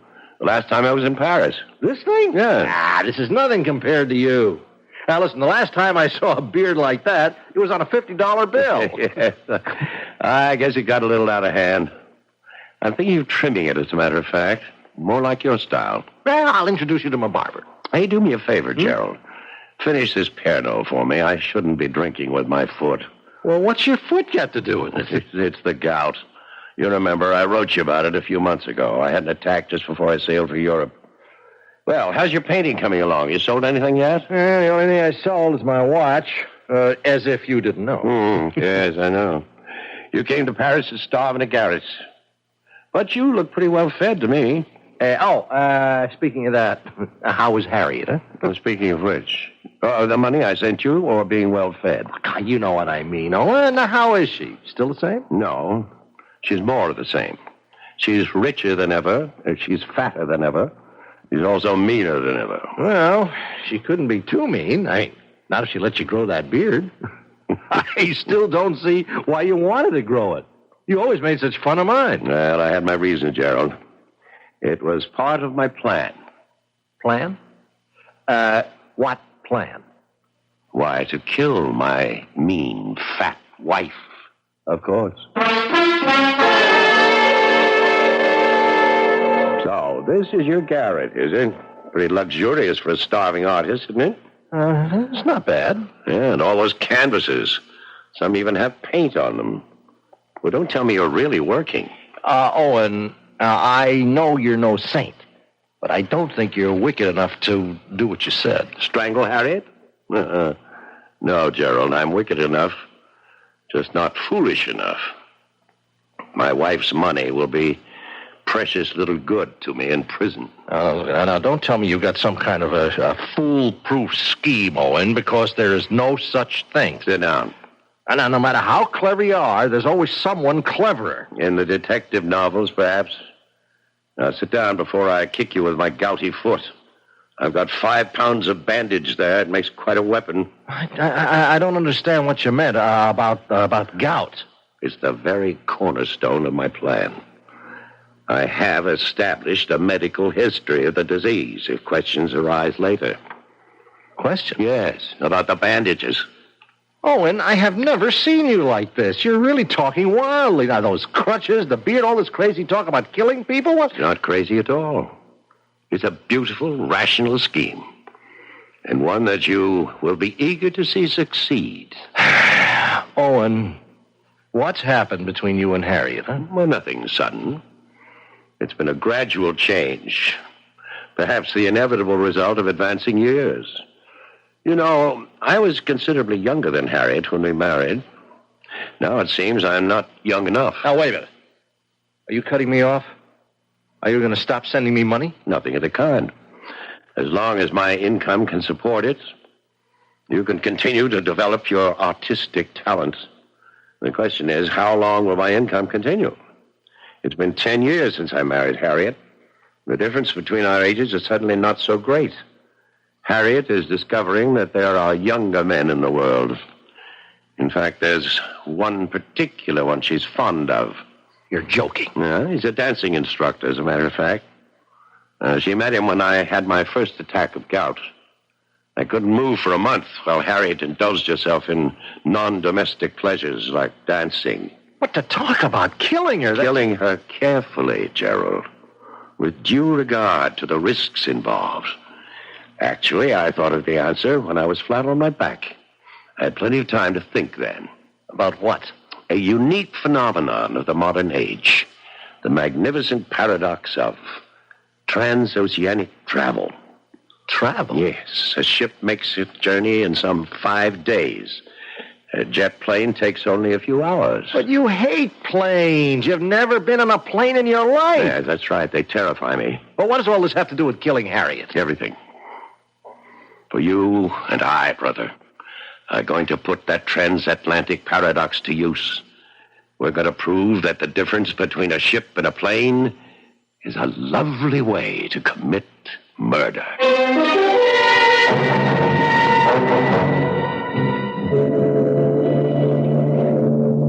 It was almost 2 weeks later that Gerald and I stood on the dock at Le Havre and looked at the trim lines of the SS Empress.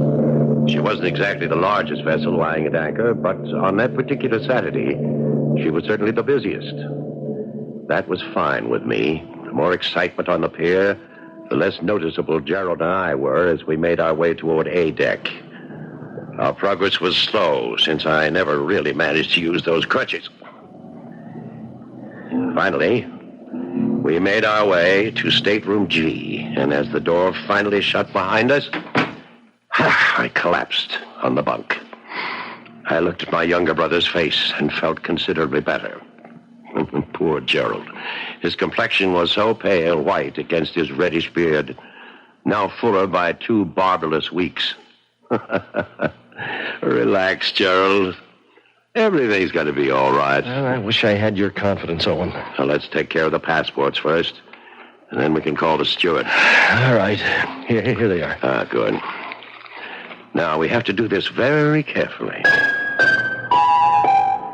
With infinite patience, I set about the delicate task of removing the small photographs from both passports.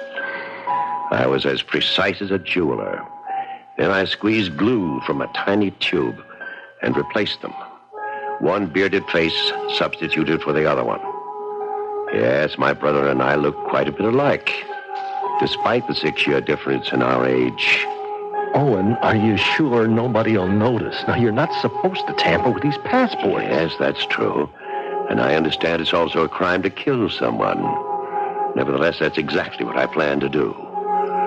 Now, let's ring for the steward. All right. The man who answered our ring was a perfect delight. An aging cockney with a thin crest of white hair, the mouth of a pixie, and the squinty eyes of a myopic. The latter, of course, was going to be a blessing. Everything all right, Mr. Layton? Yes, everything's just fine.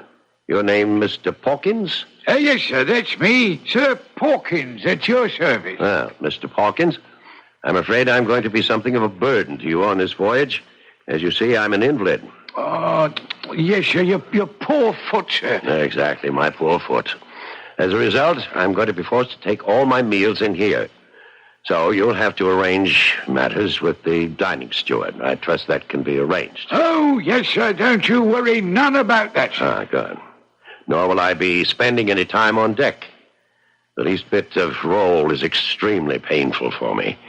So I'll remain in my stateroom until we reach port. Ah, what a pity, sir. Oh, it's all right. It's all right. I've got a great deal of business to take care of between here and New York. I'll have enough paperwork to keep me busy. So if you'll just bring me my meals and keep me from being disturbed, you'll be doing your job handsomely.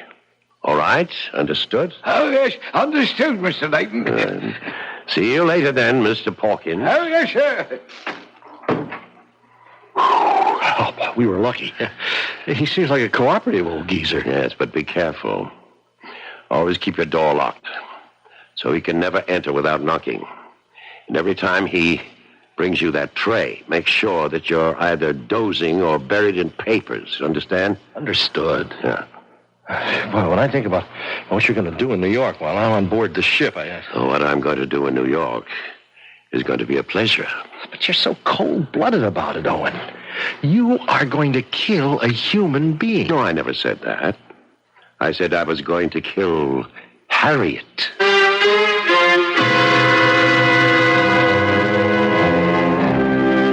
Poor Harriet.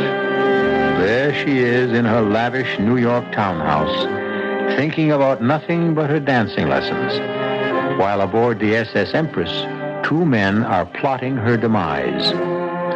Of course, we're not yet certain how Owen Layton plans to get away with murder. Even if he does fly to New York and his brother sails in his place, we'll simply have to wait until I continue shortly with Act 2.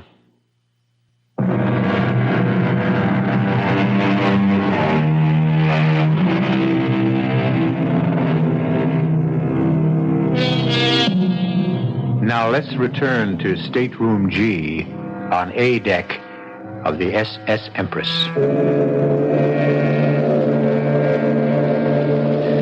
It's almost sailing time. The first all visitors ashore warning has been sounded on all levels of the great ship. But in Stateroom G, of course, the warning has a special significance, because now the visitor has become the passenger, and the passenger has become the visitor. But let Mr. Owen Layton speak for himself. Listen to me, Gerald, and listen very carefully. For Pete's sake, Owen, we've been over this 100 times. But now I'm saying it for the last time. You must do exactly what I've said. Exactly. The smallest variation can cause total disaster. Oh, I promise you, I won't move from the stateroom. I'll be a good little rabbit in my cage. Yes, it's exactly what worries me. Your rabbit-like tendencies. Don't expect me to enjoy it. When I think of all those cute little bunnies strolling around on the deck. Now, just forget they're there, understand? Let me get this bandage off my foot. Now. Oh, 5 days. And don't forget the 6 nights. You'll manage, all right? Won't be any fun, Owen. Yes, and neither would it be any fun to fill gas tanks in Hoboken. Not as much fun as living on the left bank with those Parisian beauties of yours. All right, I know. And don't forget who's really doing the hard work, Junior. Including that plane trip tonight. Oh, for me, that's the worst part of it all. Listen, how high do those buddy things fly? 30,000 feet, I think. Oh, it's preposterous. There, the bandage is off now. Now, let's get them on you. By the time the next all ashore sounded, the transformation had been made. The bandages were on my brother's foot, and the crutches were lying snugly beside his bunk. And I was all set to leave. With Gerald's gray tweed coat belted around me, with Gerald's hat on my head, I strolled to the visitors' gangplank and left the SS Empress to its business.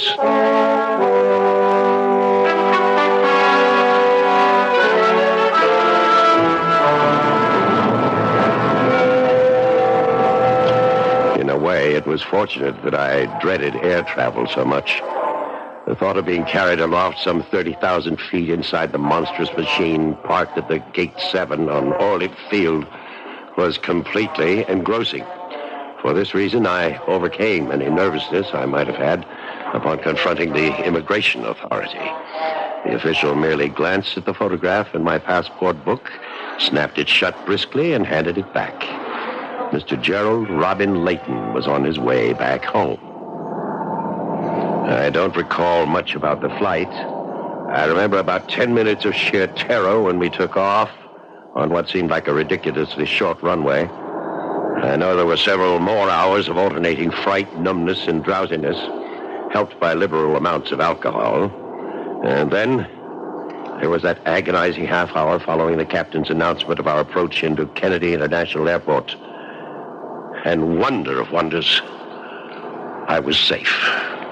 The only one in danger was my wife. It was midnight in New York when I climbed into a taxi and gave the driver our destination, Grand Central Station. In the terminal, I deposited my single piece of luggage in a public locker and took still another taxi to the street where Harriet and I had spent the last 4 years of our marriage. The brownstone was an imposing building from the exterior, but Harriet's money had made it possible to scoop out the interior and transform it into a duplex of cunningly modern design. I had spent several happy hours in this house, about 7 or 8, I think. It was 1:20 in the morning by the time I arrived, and the traffic had gone from the quiet streets of Sutton Place. The street was empty. The shades of the buildings opposite had all been drawn against the night. I felt certain that no one saw me quietly insert the key into the lock of the front door. I went quietly upstairs to the bedroom. It was empty. But that was no surprise. It was Saturday night. Presumably, I was in Paris. Therefore, Harriet was on the town, probably in the company of her dance instructor friend. In a way, I was glad that she was running true to form. It helped me feel justified in taking the drastic course that I was about to take.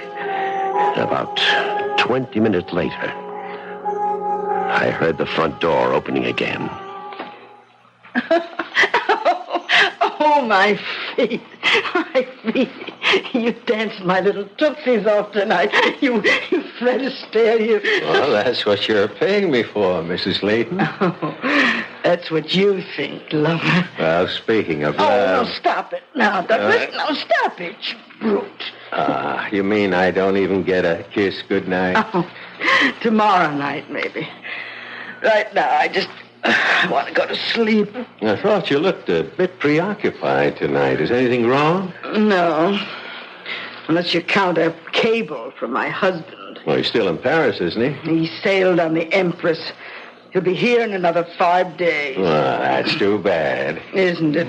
He can stay tomorrow, all right? I'll count the hours. Good night, my princess. Good night. And then Harriet started up the stairs. I picked up the pretty blue vase that adorned her dressing table and placed it behind my back. Hello, Harriet. Oh, and for heaven's sake, what are you doing here? You're supposed to be in Paris. Well, I thought I'd surprise you, darling. I seem to have done exactly that. But your cable, you said you were taking the Empress. She won't arrive for days. Well, actually, I changed my mind about taking the ship. I flew instead. You were never inside a plane in your life. No, there's always a first time, isn't there? For everything. But why? When you're so terrified of flying. Because I was in a hurry, darling. I simply couldn't wait to see you and do this. Don't!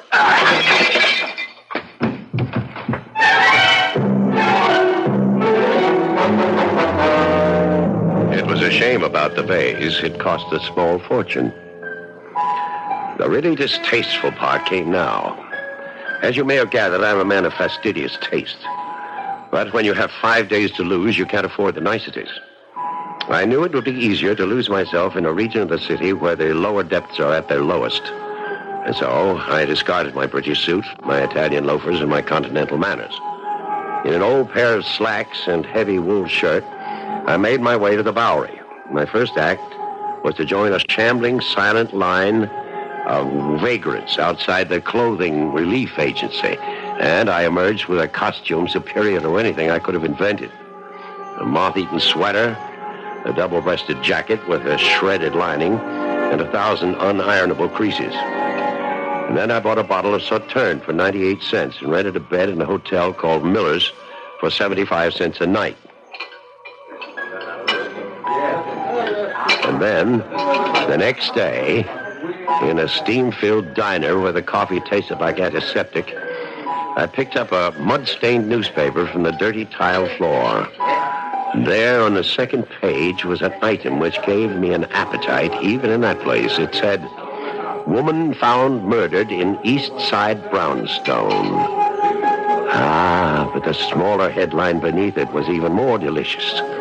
It read, "Dancing teacher held as suspect." It wasn't something I planned or expected, but, well, why not? Why not? Say, I think I'll have some more of that coffee.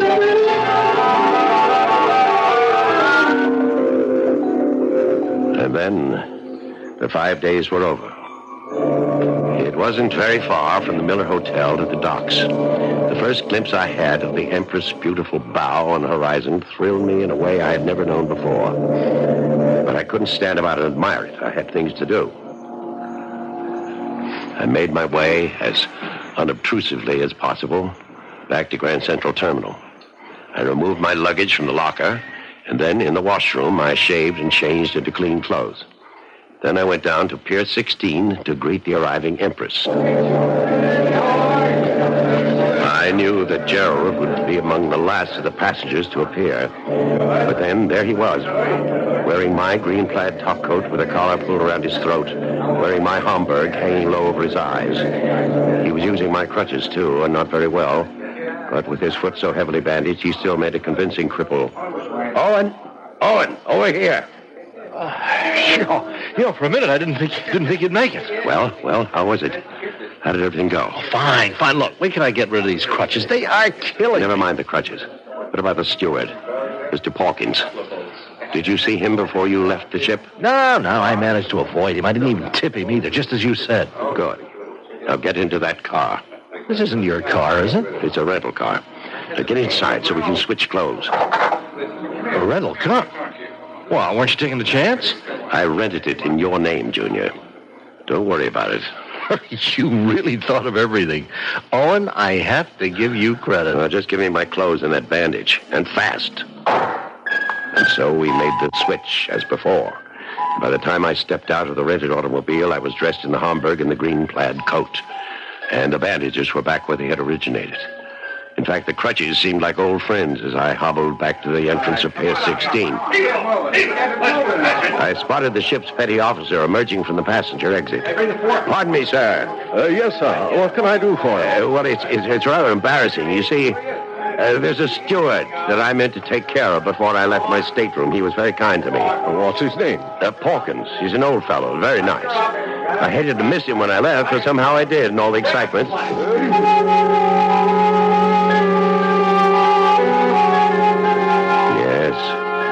Old Mr. Pawkins was more than pleased when I handed him the two $50 bills. There were actually tears in his eyes. Oh, this is most generous of you, sir. Most generous. Well, you took very good care of me, Pawkins. I know I was a nuisance. Oh, no, sir, you were never. Why, I hardly even saw you, sir. Well, still, you brought me all my meals and so forth, didn't you? Well, I was glad to do it, sir. Glad to be of service. And I hope you'll be back on the Empress with us soon again. I intend to be, Pawkins. Yes, you can be sure of that. As soon as I knew that Mr. Pawkins was remembered properly, and that he remembered me properly, I knew that everything was going to be just fine. I told my younger brother to drive his new car to the village, find himself a small apartment, and lay low. And I took a taxi to my home. I knew there would be company waiting for me. Mr. Layton? Yes, I'm Owen Layton. Who are you? Name is Lieutenant Farley, Mr. Layton, New York Police Department. Police? What's the matter? My house been robbed or something? I'm sorry we couldn't meet you at the ship. We knew you were coming back today, but we thought it would be easier to meet you here and break the news to you. What news? What are you talking about? Bad news, I'm afraid. Maybe we better go inside. Yes, come in. Of course, I knew exactly what the bad news was going to be. Now all I had to do was to keep from laughing out loud.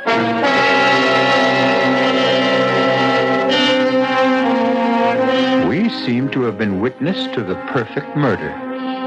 Owen Layton can't be blamed for the murder of his wife, and for the most natural reason in the world. Owen Layton wasn't in New York when his wife was murdered. Owen was on the high seas. Just ask Mr. Pawkins or anyone else aboard the SS Empress. But before we congratulate Mr. Layton on his cleverness, why don't we wait until I return with Act 3? This is WBBM Chicago, News Radio 78.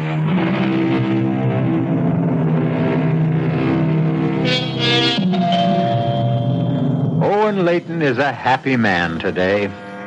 Despite the fact that he is all alone in the reconverted brownstone on Sutton Place, the smile never seems to leave his face. Even as he hobbles towards the front door to answer the insistent chimes, his bandaged foot and crutches don't seem to bother him in the least. In fact, one has the impression that despite the tragic loss of his wife, Mr. Layton will never let anything bother him for the rest of his life. Evening, Mr. Layton. Oh, hello, Lieutenant. I didn't know you were coming by tonight. Oh, it's all right, I hope. Yes, of course. Come in. Oh, thank you. You were a bit too broken up the other day when we had a talk about that terrible thing that happened to your wife. Well, I'm sure you don't blame me, Lieutenant. It was a great shock. Here, let me take your raincoat. Raining outside, is it? Yeah, a little. Frankly, it was my decision not to send a radiogram to the ship. About your wife's death, I mean. It didn't seem right to break the news to you that way. Well, that was very considerate of you, Lieutenant. We knew you were aboard the Empress because of your cable. Yes. But you were right not to tell me when I was aboard. It would have been very helpless feeling, knowing that there was nothing I could do about it. Yeah, that's what I thought, too. At any rate, I suppose you've had some time to, think about what may have happened. No, Lieutenant. The truth is, I still don't understand. That man who killed her, what was his name again? Douglas Denton. Oh, yes. It's not his real name. He called himself that at the dancing school, but he was born Bernard Eubank. I take it you didn't know Mr. Denton. No, I never met the man before in my life. And why would he want to kill my poor Harriet? Well, actually, he's still denying that he did. Well, how can he? From what I read in the newspaper, well, you seem to have caught him red-handed. Well, no, not quite that good. We knew that he'd been, he and your wife had been seeing each other during your visit abroad, and that they'd seen each other that Saturday night she was killed. In fact, he was seen in the vicinity of your house by several witnesses, not more than 10 minutes from the time when we estimate that she was bludgeoned to death. I'm sorry, that's a little too graphic, I know. It's all right, Lieutenant. I want to know the details. I really do. Well, the one detail we don't know is why he would have done such a thing. I mean, frankly, we have Mr. Denton pegged as a rather small-time, gigolo. I'm sorry to tell you that, too. Oh, it's all right. I'm sure Harriet wasn't to blame. I'm sure that man just did whatever gigolos did and made a fool of her. Well, did your wife do that sort of thing often? I don't know. I suppose she's made a few mistakes. Which of us hasn't? Well, now, if you could be more specific... No, Lieutenant. I'm sorry. I want Harriet's killer punished, Lieutenant Farley, but not at the expense of scandalizing my wife. I'm afraid that scandal won't be easy to avoid. We know she was having an affair with Mr. Denton. He's admitted that himself. But that don't give him any reason to break a vase over her head. Yes.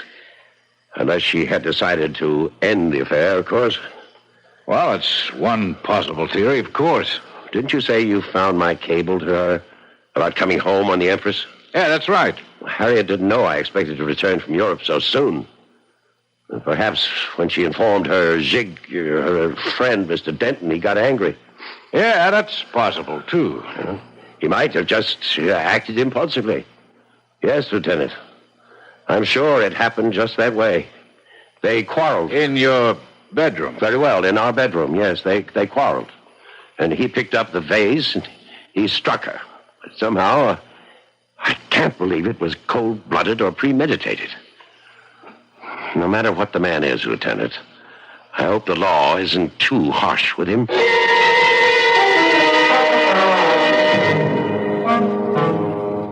I'll tell you what wasn't easy. It was the waiting. I had to wait for the outcome of two legal actions, the verdicts of both the criminal and the probate courts. But I had every confidence that human and fiscal justice would be done.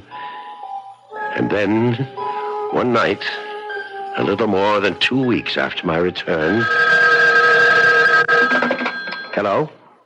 Owen, it's Sheila. I beg your pardon? It's Sheila. Oh, God, I feel terrible not calling you before this, but I just found out what happened. I read the whole thing in the paper, back issue. Oh, and you poor thing, you must be in a state. Are you sure you're calling the right number? Oh, of course I am. At least that's the number in the telephone book. 815-5555. Well, you certainly have the right number, miss, but I believe you have the wrong party. Oh, come on. Stop it. You're the only Owen Layton in the directory. Well, that doesn't mean very much. Hey, what is this? What are you trying to do? Well, I'm simply trying to find out who you are and why you think you know me. Hey, wait a minute. Is there someone there with you? Is that what all the double talk's about? No, I'm alone. Well, then why the big act? Oh, now listen, Owen. I told you not to try any of that shipboard romance stuff on me. I won't stand for it. Did you say shipboard romance? You heard me. I warned you that I wasn't interested in a friendly little kiss at the gangplank kind of stuff. Listen, you're not talking about the ship you mean isn't the Empress. Of course it's the Empress. Gerald, you idiot. Huh? Oh, what did you say? I said, forgive me, I'm just so mixed up about things right now. Well, you can't be so upset that you'd forget about me. Besides, from the way you talked about your wife, she didn't mean a thing to you. Look, Sheila, I can't talk anymore right now. You're not brushing me off that easily. Oh, and I warn you. No, I'm not trying to brush you off. It's just that I'm having visitors, Sheila. Important people, business. All right, tomorrow then. Early tomorrow. I'm not sure I can make it tomorrow either. I may have to go out of town. There are things to settle regarding my wife's estate. Well, there are things to settle, all right. Between us, lover. Oh, God. Dear God, he's ruined everything. Everything.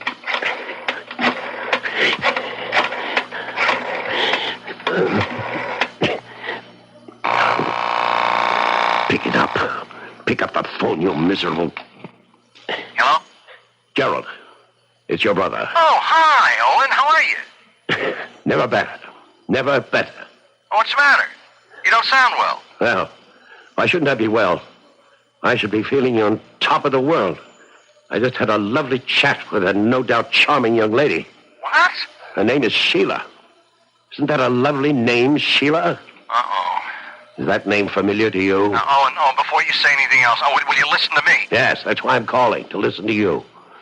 To see if there's anything you can say, anything at all, that will mitigate my intention of coming right over there and strangling you. Now, you've got to understand how it was, Owen. I was a prisoner in that stateroom, a virtual prisoner. Yes, and that was the idea. I told you never to leave that room. Never to so much as poke your ugly head out of the door. Well, it was easy enough for the first day, Gerald, but after almost 24 hours of that, How many other women did you take up with? Oh, and she was the only one, absolutely the only one I had anything to do with. And if I know you, you had plenty to do with her. Well, I couldn't live like a hermit, for Pete's sakes. I can't believe what I'm hearing. I can't. You knew how important it was to convince everyone that you were me. But I did that, Owen. I told her I was you. Aye, that was clever. No, she thinks I am you, Owen. Now, look, the fact that she telephoned you tonight, doesn't that prove it? Oh, yes, that proves it completely. Owen, I was really going crazy in that tiny room, so I took just one little stroll on deck one night. Yes, and met Sheila. I swear that I never knew she'd try to get in touch with me. Your girlfriend, Sheila, is in New York right now. She's demanding to see me. You. Me. What I mean is she's read about Harriet's death. She knows that you... she knows that she knows that Owen Layton is free and unencumbered and will soon be very, very rich. Oh, gee, I'm glad to hear that, Owen. Shut up. Your friend Sheila isn't going to give up that easily. She's going to track me down. She's going to try to renew our little shipboard romance. And do you know what will happen when she does? What? Think about it, Gerald. She's going to take one look at me, and I'll be cooked, roasted, fried. She'll know I wasn't aboard the Empress. She'll know that she spent all that glorious week with another man. And how long do you suppose it'll take for her to put two and two together? Owen, couldn't you put her off? Now, couldn't you keep her from seeing you? How? Well, if you could leave town, if you could get away. Yes, it's the only thing that's occurred to me, too.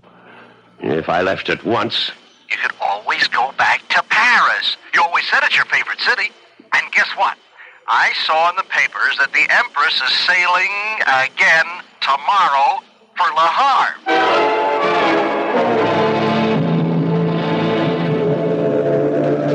For the first time in my life, I wasn't looking forward to a sea voyage. But I knew that my idiotic younger brother had left me no other choice. The minute I was off the phone with him, I was on again, this time to my very obliging travel agent, who told me that passage aboard the Empress was indeed possible. But for the first time in my shipboard travels, I couldn't get a stateroom. Couldn't even do better than B-deck. But it was an indignity I was forced to accept. This time, my cabin steward wasn't an amiable gentleman like Mr. Pawkins, but a gruff, uncommunicative type who made no promises of devoted service. But then I wouldn't require much service. For one thing, I no longer needed my bandages and crutches. As far as the world was concerned, my troublesome gout was healed. Oh, pardon me, sir. Yes? Aren't you the gentleman who sailed with us a couple of weeks ago? That Pawkins chap? Oh, yes, that's right. You were the officer who helped me find the steward. Yes, everything worked out all right there? Yes, everything went fine. Unfortunately, I couldn't get such good accommodations this trip. Well, that's a shame, sir. But then I don't think we'll have as easy a crossing of it this time. Why not? Oh, a bit of rough weather ahead, they say. Oh, fine. That's all I need. But rough weather ahead or not, at 4 that afternoon, the Empress pulled slowly away from the pier, and I admit that I breathed a heavy sigh of relief. That evening, I was taking a nap before dinner when someone knocked on my door. Oh, who is it? It must be an unfriendly neighborhood steward. Yeah? Hello. Oh, I'm sorry. Oh, was there something you wanted, miss? Well, I've made a mistake. I thought this was Mr. Layton's cabin. Well, it is. I'm Mr. Layton.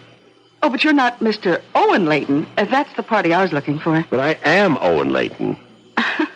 Well, that's an interesting coincidence. I mean, two people would have the same names and even look a little bit alike. Although, well, the Owen Layton, I mean, is quite a bit younger. I don't know what in the world you're talking about. I saw your name on the passenger list, but the man I mean... Well, he's about your height, and he has a beard like yours, but he's not you. Well, and who are you? My name's Sheila. Sheila Ross. Sheila. I met Owen Layton 2 weeks ago, right on the ship. And now suddenly there's another Owen Layton going the other way. There's something very fishy going on here. You're mistaken. I swear you're mistaken. Listen, Mr. Whatever your name is, I don't know what this is all about. I don't know why there are two Owen Laytons going back and forth on this ship. Well, what's so strange about that? I mean, why are you going back and forth? Me? Because I have to. Because it's my job. I'm a social director. You mean you work on the Empress? That's right. And right now, I'm going to work on finding out what this is all about. I stood rooted to the cabin floor, listening to the melancholy sound of the ship's whistle, warning the seas ahead that we were on our way, heading straight for troubled waters.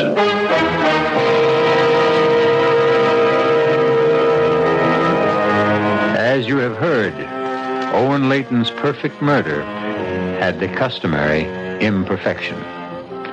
But at least he'll be able to enjoy one last ocean voyage before the authorities send him up the river. Isn't it nice to see justice triumph? Oh, beg your pardon, to hear justice triumph. You'll hear more out of me when I return shortly.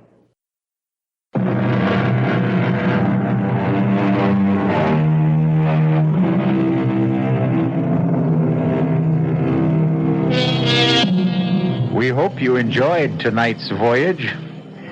We hope you'll be aboard next time the CBS Radio Mystery Theater takes you on a trip to all points mysterious. As you know, We have every means of transport available to us, from ships to trains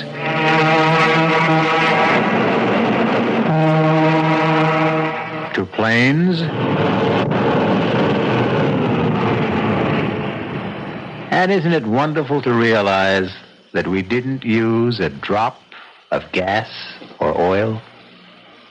Our cast included Staats Cotsworth, Earl Hammond, Bryna Raeburn, Dan Ocko, and Ian Martin. The entire production was under the direction of Hyman Brown. And now, a preview of our next tale. Well, I'm about a quarter of a mile into Baron Frankenstein's woods, and it's pretty much Dulesville so far. I was just thinking how strange it is. Haven't seen any animals around. Wait a minute. I think I just heard something. Probably a rabbit. I hope. Hey, there it goes again. Weird. Everything's so deathly still, and then suddenly just the faintest whisper of a sound, like something dragging. Hey, who's there? Do you think you're frightening me? Okay, I'll go in after you. The eyes. I can see them glowing. My God, it can't be. Oh, no, it's... Radio Mystery Theater was sponsored in part by Anheuser-Busch Incorporated, brewers of Budweiser. This is E.G. Marshall inviting you to return to our Mystery Theater for another adventure in the macabre. Until next time, pleasant dreams.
I'm E.G. Marshall.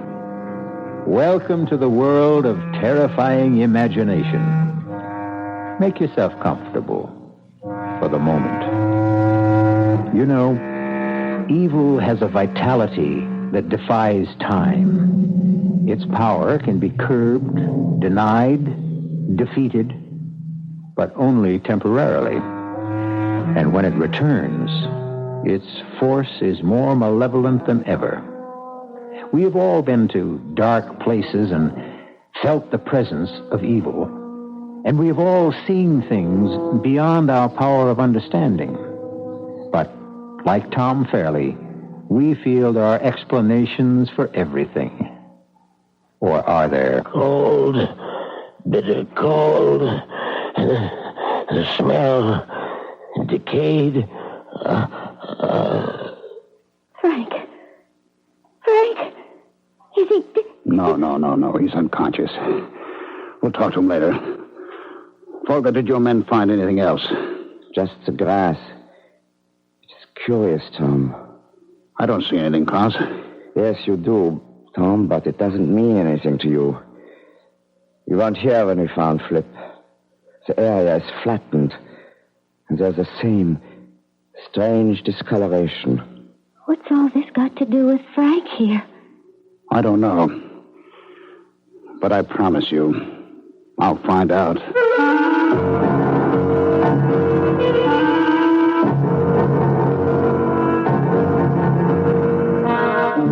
Our mystery drama, Frankenstein Revisited, was written especially for the Radio Mystery Theater by Milt Wisoff and stars Michael Wager and Leon Janney.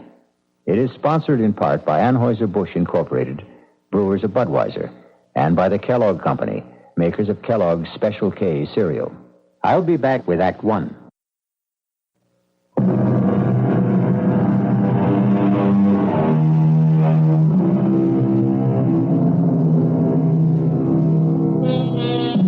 We move now from the friendly people who make these broadcasts possible to the monsters who will make it impossible for you to sleep. I hope. Our drama opens on a story conference in a Madison Avenue bar. It will end, I assure you, in terror and fear. Over here. Here, Tom. You sure picked a great place for a meeting. Yeah, well, you're late. If I didn't have to fight my way through the mob at the bar, I might have been here sooner. All right, what's on your mind, Frank? Well, I've been looking for a special that we can use as a springboard for our new horror series. And what's more appropriate than the old Frankenstein legend? You mean Boris Karloff and his magic electrode? No, Tom. Not the hokey monster brought to life by the mad scientist. That was cooked up by Mary Shelley. It doesn't rate with the Gothic tale everyone in Germany knows about the infamous Baron von Frankenstein and his terrible death. It's got all the elements of a superb spook show. What's more, this is the 400th anniversary of the Baron's death. So what? So this, old buddy. The monster is reputed to return every century looking for fresh blood. It won't work, Frank. I was stationed near Darmstadt, only a stone's throw away from the Frankenstein castle after World War I. I've seen the place. It doesn't look like much. Even the burial crypt has been turned into a potato cellar. Well, how about the incidents you mentioned at cocktails the other night? That's what really put me onto the show. Oh, those killings I blabbed about had nothing to do with any monster. The police were satisfied the murders were committed by a fanatical group of neo-Nazis who call themselves the werewolves. Who's going to be interested in a defunct castle on an anniversary nobody celebrates? Well, they will this year. We're going to billboard the 400th anniversary with a gala festival. Well, who's going to show? The peasants used to have a fit when I even mentioned the Baron's name. That was almost 30 years ago. Oh, they'll come. We're going to have sausage and beer, fireworks, and a dandy House of Horrors to set the stage for our countdown to midnight. A fake documentary, papier-mâché, razzle-dazzle. The storyline is sound. It should scare the heck out of people. Now, if you don't want to direct the special, then all right. Count me in. Good. Now, come on, square with me, Tom. Why all the bull about the potato cellar?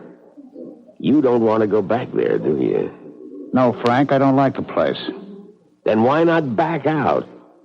I don't feel you're leveling. Frank, I want to keep on directing for the network. I won't let anything stand in my way. Not you, not the gray hairs creeping up on me. Not even Frankenstein and his blasted castle. Just let me leave this one thought with you. We'll see how much you enjoy the scene when midnight approaches. I'd like to hear the tune you whistle when the wind howls.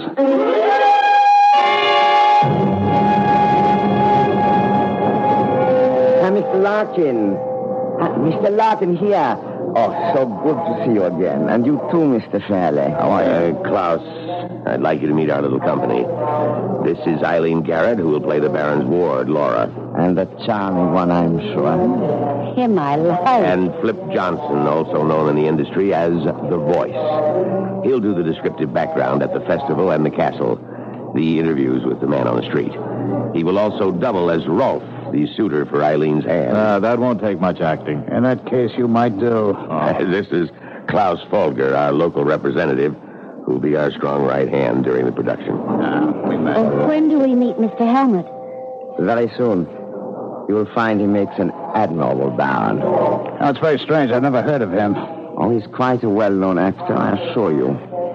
Now, I think it's time to leave for the castle. It's not the plaza, but I hope you will find it comfortable. Well, I'm sure we will. Who goes with whom? Well, there's enough room in the limousine for all of you. The baggage will follow in a small wagon. Truck. How about you, Klaus? Aren't you coming with us? No, Frank, I will see that the baggage is not consigned to München by mistake. But I will join you later. I wonder what Mr. Helmut, our Baron, is like. I have a feeling. Oh, Eileen, now you sound like Gloom and Doom Fairley. He's probably just another average, run-of-the-mill weirdo.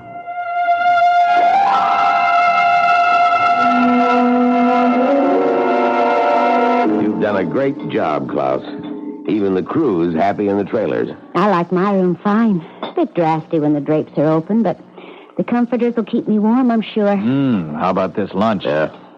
I haven't had wild boar since the last time I was here. Oh, is that what it was? It tasted like suckling pig. The secret is in the marinade, Flip. I see. Klaus, why don't you get the ball rolling? The details on the Frankenstein legend. Oh, it's not a complicated story. The hated aristocrat who exercised all the prerogatives of his position in this village almost 400 years ago. Unmerciful beatings, torture, and death for what he considered affronts to his person. This was his home. Be it ever so humble.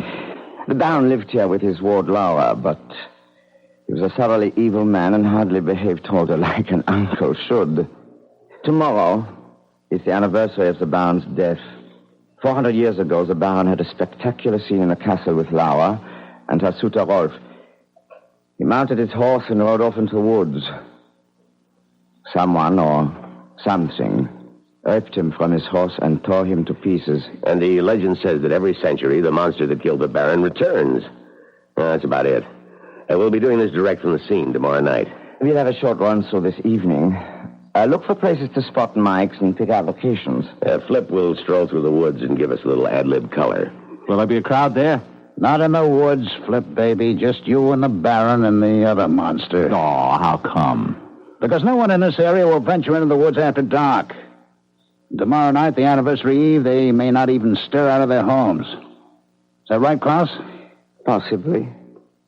People here are very superstitious. Oh, are they? Why don't you explain what happened 100 years ago on the last anniversary? I was not yet born. Yeah, but you know what happened. A man was found dead. Dead, Klaus? He was butchered, wasn't he? Torn to shreds? And his head was found at the foot of the hill.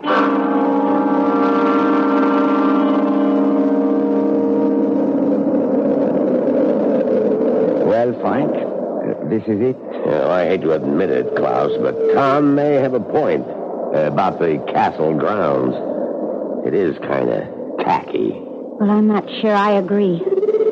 Physically, it's not much, but the decay adds to the feeling I get. I'm really frightened. Oh, come on now, Princess. You're letting that creep's tail get under your skin. There's nothing here but battered stone and dirt. Reminds me of my pad. I get bad vibes. It reminds me of a trip I took to Central America years ago. The ruined pyramids, the bloody altars where thousands were sacrificed to bloodthirsty gods. It had the same aura of evil. You are most perceptive, Miss Garrett. Evil is everywhere. Who are you? I am Paul Helmut. He will play the Baron in our production. How did you know my name? No mystery about that. You are the only actress in the cast. Of course. Oh, forgive me, Mr. Helmut. You came upon us so suddenly. Yeah, well, where did you come from? I never saw you. From the Baron's bedroom. A passage leads directly here. The place is honeycombed with such passages. But there are no other cars around. How did you... I arrived here several days ago. You've been here several days alone? Oh, I don't think I'd enjoy that. I like to get into character, Miss Garrett. Well, now that we're all together, I'd like Flip to walk through the woods and give us his impressions. Oh, swell, off the top of my head. Exactly. Anything you see and feel, don't force it. I want this played low-key, sound natural. It'll help build the finish. He's all hooked up, Frank. He can start at any time. Well, listen, are you going to tape this? Yes, but only so that we have a record of it. Tomorrow is for keeps. Go, Tiger. Get the demons in the woods. Well, I'd play the scene better if Eileen kept me company. Oh, well, there's no moon, Flip. And I'd hardly call this a romantic setting. Romance is where you find it, Mama. Is everything set, Klaus? Yes. My assistant is about 100 yards in. Flip should be just about there now. I don't want to interfere, Frank, but Just what's going on? Little surprise for our boy. It should make Flip less Flip. Yeah, we have our men placed slightly off the path. He will make small noises, sounds, create an atmosphere. Does Flip know? Of course not. That would defeat our purpose. Flip reacts beautifully. It will all be a surprise to him. Frank, that's a dirty trick. Suppose something happened. Oh, now what can possibly happen? It's just a small forest, trees and grass. Well, I don't like it. Flip? Flip? It's no use, Miss Garrett. He cannot hear you. Klaus, give your man a cue and bring Flip in. Well, I'm about a quarter of a mile into Baron Frankenstein's woods, and it's pretty much Dulceville so far. I was just thinking how strange it is. Haven't seen any animals around. Wait a minute. I think I just heard something. Probably a rabbit. I hope. Hey, there it goes again. Weird. Everything's so deathly still, and then suddenly just the faintest whisper of a sound, like something dragging. Hey, who's there? If you think you're frightening me, okay, I'll go in after you. The eyes. I can see them glowing. My God, it can't be. Oh, no, it's...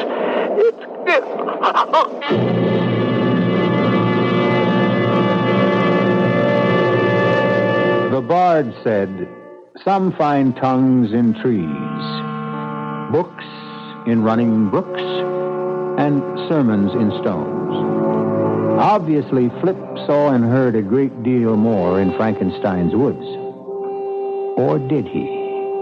Perhaps we shall know more when I return shortly with Act Two.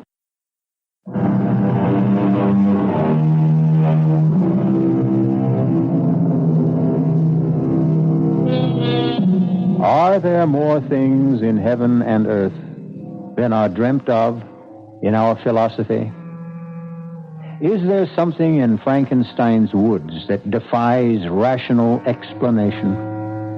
Or was Flip Johnson the victim of his own imagination? Perhaps if we push on with our little tale, we shall have the answer. Flip, are you all right? Well, wait a minute. Yeah, I think so. Well, I don't know. I was just strolling along, and wham, the lights went out. What did you see? Nothing. But we heard you, Flip. The eyes, you said. The eyes. Now, wait a minute. What are you talking about? I saw nothing. We have it on tape. You complained about the cold. And the strange lights, the eyes that burn bright. You said it was impossible. Well, all I remember is waking up, and there you were. Standing right over me. What did your men find, Klaus? Let me show you, Frank. Here we are. The point where Flip started to run. Well, you can see the prints. Now we follow along for a few yards. And here we have a burned circle. In the middle, discolored. As if the grass had been frozen. Frank, is this something that you... We had nothing to do with that, did we, Klaus? He's right. I admit we arranged a few effects, but nothing more. No, we would have had to have special refrigerating equipment, well below zero, to make such marks.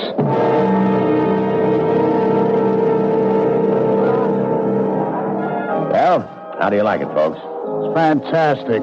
Instant Carnival by Frank Larkin. No, Tom. Give credit where it's due.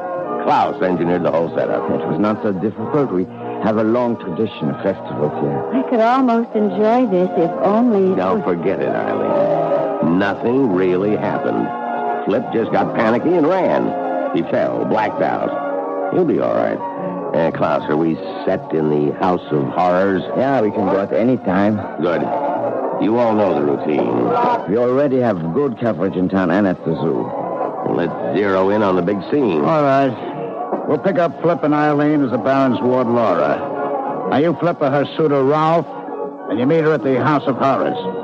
I'll take over, Frank, if you don't mind. I'd like to earn my credits. I was counting on that, Tom. The show's all yours. You ready, Klaus? All set, Mr. Fairley. All right, slated, Klaus. Scene 12, take 1. And action. The Baron is not expected before tonight, dearest? Not until quite late. I think I shall stay here forever. It is so enchanting. I'm sick of formality, Rolf. I'm bored with the same walls, the same faces, the same small talk. And the same guardian? I feel almost free here. Then why not leave? Come away with me. Once when I was a child, my father took me to such a fair. He filled me with cakes and pink drinks. Yes, and you always got sick. Oh, but it was worth it. I enjoyed it so. Oh, look, Laura, look. This is the House of Horrors. This doesn't look so horrible. All tinsel and paint. Come inside with me. All right, cut. Hey, that was right on the nose, kids. It's a perfect first take. Oh, good. All right, that's it for now. We'll pick up the woods near the castle at 8 tonight. Just take it easy until then. Klaus, you'll have your crew setting up at 7, right? At 7, Mr. Fairley. Honey, you in a hurry? No, why? Well, how about a chance with the House of Horrors? Give you the $5 tour? Oh, I could use the exercise. Good. You pick the passage, we'll follow it. Let me see. Ippity, jibbity, zippity, zam. Sam it is. Oh, this reminds me of my first date. Well, all first dates are creepy. Mine had a walleye. And mine took me to the tunnel of love. Our first kiss was an orthodontist's nightmare. Braces rubbing against braces. We sent out sparks that lit the tunnel. It's too bad we're past the braces stage. You know, Tom, that's the first time I've heard you laugh since we started this trip. It's nothing much to laugh at. Was it that bad? Yeah. I get the feeling I'm reliving the whole thing. I don't know why. Well, I'm a pretty good listener, Tom. You want to talk about it? Well, why not? It was 45 and the war was just over. We'd been through some rough times and we were sent here for R&R. R&R? Rest and recreation. Oh. Seemed like heaven at first. So peaceful. No noise, no bloodshed. But it turned sour. Some of my buddies got blown away. Did they ever discover who did it? No, not a clue. The Army command blamed the neo-Nazis, the werewolves. But the townspeople were convinced it had something to do with the Mad Baron. It's a bad scene. And you? I believe what I see. But it did shake me. I'm glad Flip is all right. So am I. But not for the same reason? Oh, look, Tom. Flip and I are just friends. Casual friends. That's the best news I've had in days. What's that up ahead? Looks like a treadle. Well, what are we waiting for? Treadles are for treading. Step on it. Oh! You have disturbed my slumber. I will have revenge. That's one heck of an effect. The Baron in non-living rubber expanding before your very eyes. This would be sensational at Mace's parade. Klaus didn't overlook a thing. It should go over big with the tourists and the people in the village. On the contrary, after the first person sees this, it will keep them away. Helmut, where did you come from? What are you doing here? Just visiting. Oh, you startled us. I know. I seem to have the same effect on the people in town. You look familiar to me. I've seen you before, but I can't remember where. Shadows and half-light make strange impressions. I wonder if you can give me a hand, Mr. Fairley. With what? Something I found in a recess back there. Okay, lead the way. What is it? I don't know. Signs of digging. I was about to see what it was when I heard your voices. Here. Hey, you're right, Helmut. Those are fresh marks. Don't come any closer, Eileen. What is it? A wild boar, I think. What's left of it? It's not a pretty sight. It's literally been ripped apart. Oh!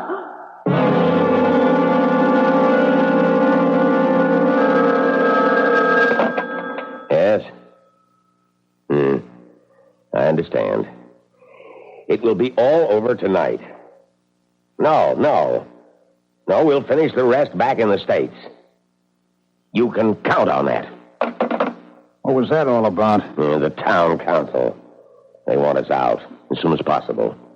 They were polite but firm. Too many things been happening.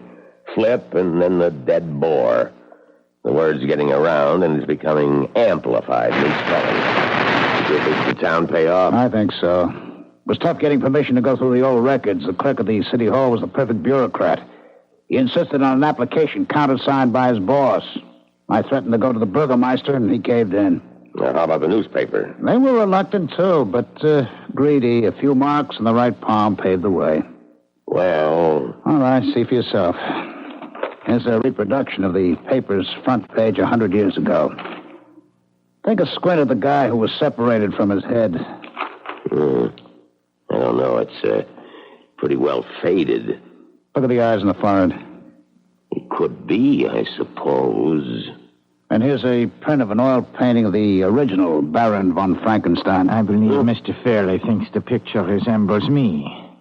All right, Helmut, where the devil did you come from?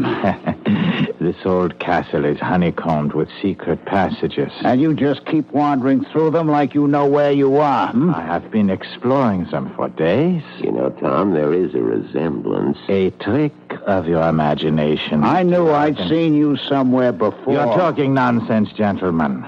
I could not possibly have been here a century ago, let alone 400 years. How about 30 years ago?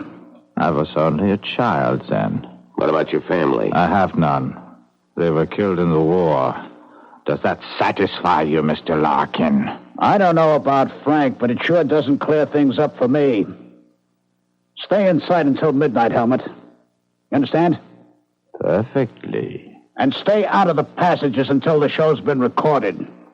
I don't want any more surprises.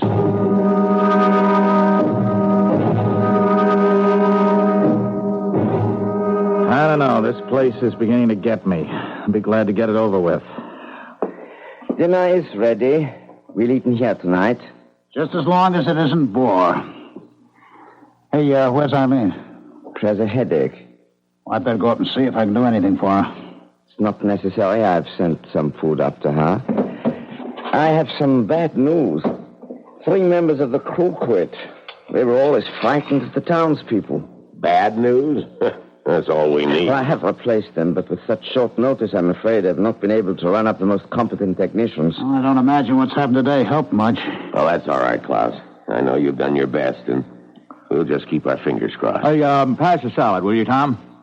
Nothing stops your appetite, does it, Flip? No, I'm just a growing boy, Tom. I need fuel for my engines. What's that? Darlene! It's just behind that wall.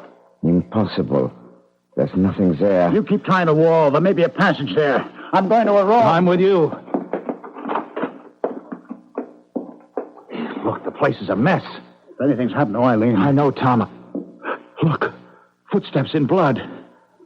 They lead up to the panel. All right, let's knock a hole in it. It's no use. That's oak, several inches thick. Here.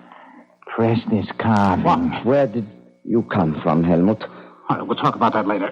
Hey, look, it's moving. And there she is. Eileen. Eileen. Oh, Eileen, honey. Here. Yeah, that's good. She's coming around. Are you all right, Eileen? I think so. What happened? Well, I was lying in bed, trying to pull myself together. It was dark and cool. Suddenly I felt something in the room. I sat upright, but I couldn't see anything. But I knew it was there. I stepped off the bed, felt something warm and sticky. I panicked and ran. Next thing I knew, I was being held. And then... nothing. You fainted. I suppose so. But just as I was going out, I heard my name. Who was it? I don't know. It was just a whisper. A nightmare, perhaps? A nightmare? With a German accent.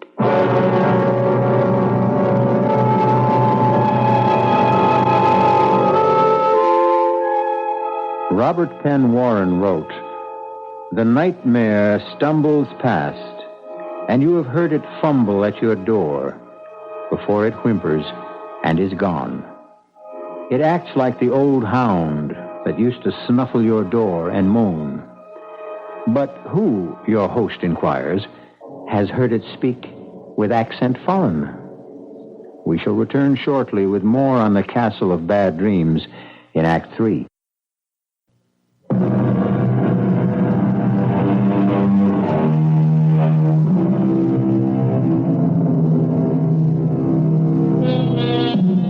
If you have ever ridden a nightmare, you know what a hellish mount it can make.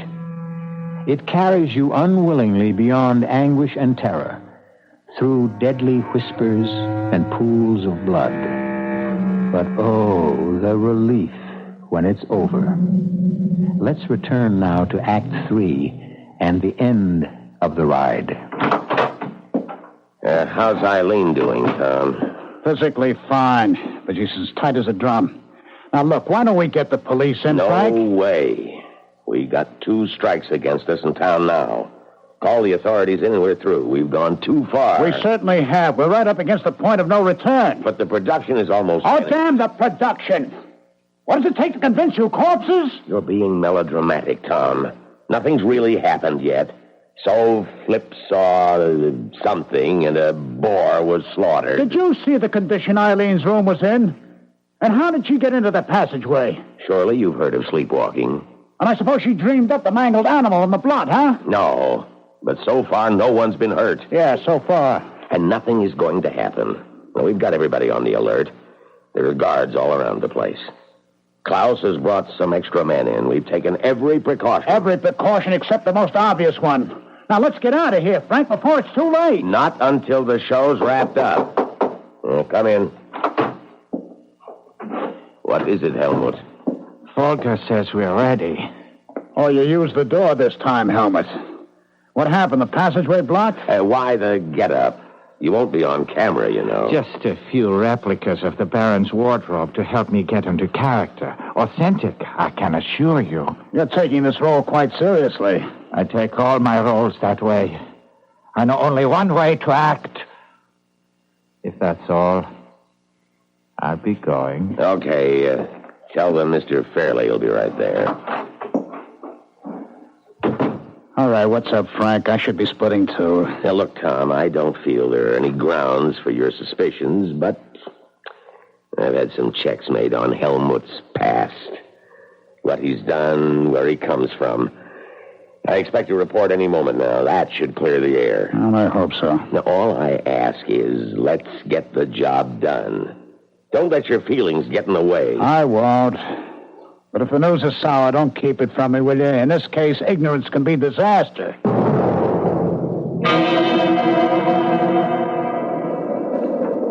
Oh, boy, it's getting cold out here, Tom.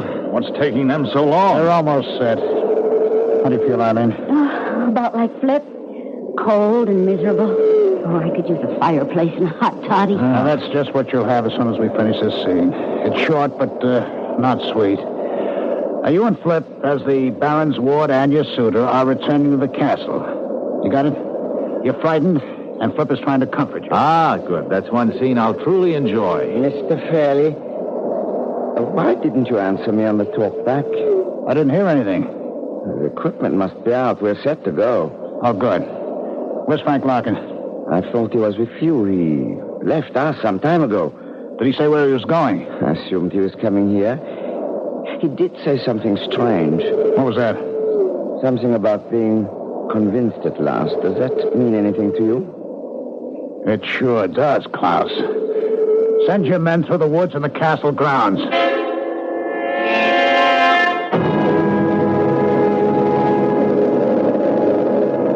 Oh, look, I think we're just wasting our time. Let's go back to the castle and wait. He'll be along. You can go back, Flip. I'm not going to give up until we find Frank. Oh. We still have the crypt to search and Klaus's crew to hear from. Mr. Fairley, Mr. Larkin. We found him. Come quickly. This way, Mr. Fairley, in the clearing. Is he hurt? Yes, I think badly. There. Frank. Frank, are you all right? He cannot hear you, I'm afraid. Oh, but he's still breathing. Get an ambulance. Help is on the way. Was he conscious at all? No. Oh, no. Don't try to talk, Frank. We're here. You're going to be all right. Oh, Frank, just lie quietly, huh? Don't come near me. Don't touch me. Don't... He's shivering. Throw a blanket on him. Who did this, Frank? Cold, damp, and the smell. Who was it? Cold, bitter cold, and the smell, decayed. Frank! Is he... No. He's unconscious. We'll talk to him later. Folger, did your men find anything else? Just the glass. It is curious, Tom. What? I don't see anything. Yes, you do, but it doesn't mean anything to you. You weren't here when we found Flip. The area is flattened and the same strange discoloration. What's all this got to do with Frank? I don't know. But I promise you, I'll find out.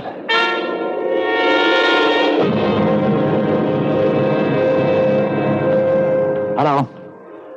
Listen, I'm calling about Mr. Frank Larkin. The patient in room 305. You understand me? Oh. I'm sorry, I didn't mean to shout. I see. Thank you.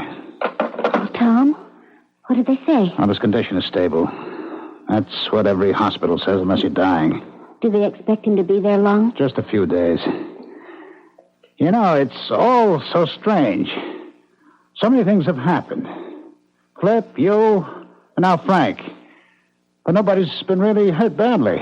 There are a few mangled animals. Yes, well, that's what's bugging me. The animals get slaughtered, but people are more frightened than hurt. Except for Frank's close shave. Well, why? It doesn't make any sense. Anything powerful enough to mash some poor defenseless creature surely could do more damage than that. Well, maybe there's no connection between any of the things that have happened. Oh, that'd be piling coincidence on coincidence. I don't believe it, and I don't think Frank did either. After he got that phone call he was waiting for. Well, then why don't you call the police? For the same reason that Frank didn't. But you kept begging Frank to delay the production. Oh, not now. I'm going to finish this tonight, for Frank's sake. But I'm going to be sure that whoever's behind this pays the price. And how will you do that, Mr. Fairley? Oh. I guess you tried the door once and didn't care for it, huh? It is easier to use the passageway. You didn't answer my question? I know I didn't. The reason is simple. I don't know yet. But I will before tonight's over. You mentioned a phone call Mr. Larkin received. Yes. If only I knew what it was. Perhaps I can help you. How? The telephone lines into the Castleworth special installation. An exact record is kept at the company of every call made from and into the building. Well, then all we have to do is call the company and find out. Not exactly. They will give it to the police, however. That's out. Why? Please, Tom, call them in. And the next time, whoever's doing this may forget the difference between man and beast. She's right, Mr. Fairley. You do not know whom you are dealing with. Do you? Auf Wiedersehen. I will see you shortly, when the fun begins. Okay, Klaus, let's get some levels. Get Flip to say a few lines. We need some levels. Okay. This is Flip Johnson in the burial crypt underneath the Frankenstein castle. That's enough, fine. Thank you. Now stand by. See if you can sharpen up the sound, Klaus. Yeah, I will try. All right, Eileen. You get to the Baron's room in the castle. Helmet's there already. We'll do your scene first. Are you all right? Oh, I'm fine. Don't worry about a thing. We've got everything under control. I'll see you later. Klaus, pick up Helmet. Tell him Eileen's on her way. Yeah. Helmut? Mr. Fairley would like to speak with you. Get on the talk back.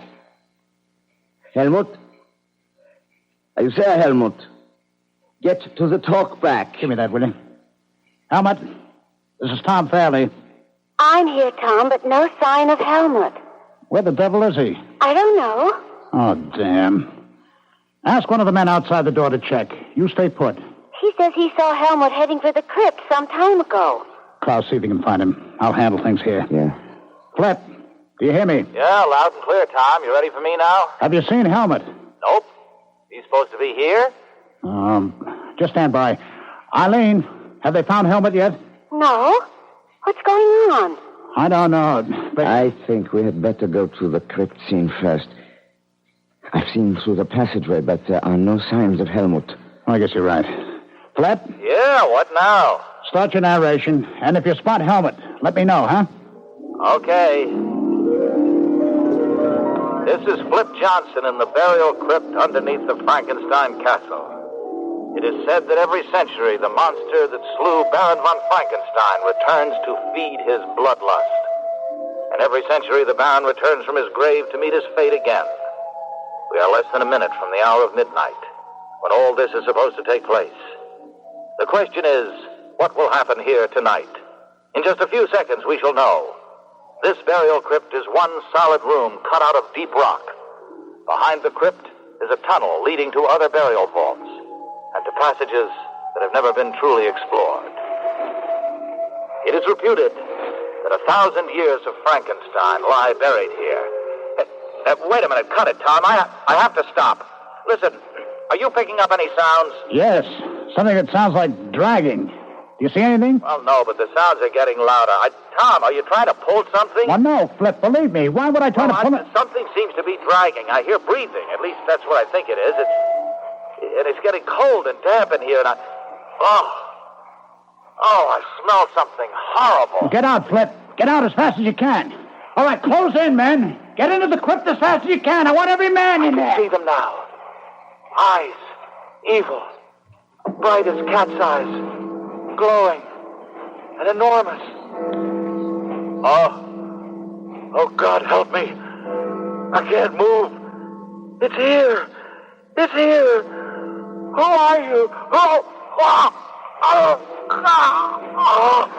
This is the crypt, Tom. Someone's heading into the passageway. Over there, I think it's Helmut. What about Flip? It's not good. His throat's been crushed. He's not breathing. Somebody stay with Flip. The rest of you go after whatever is in that passageway. There. Stop. Stop, Helmut. Don't move. He's gone. What do you mean he's gone? He's disappeared. Vanished. Into thin air.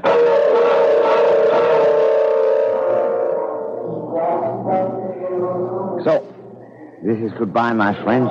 Yes, and I can't say I'm sorry to go.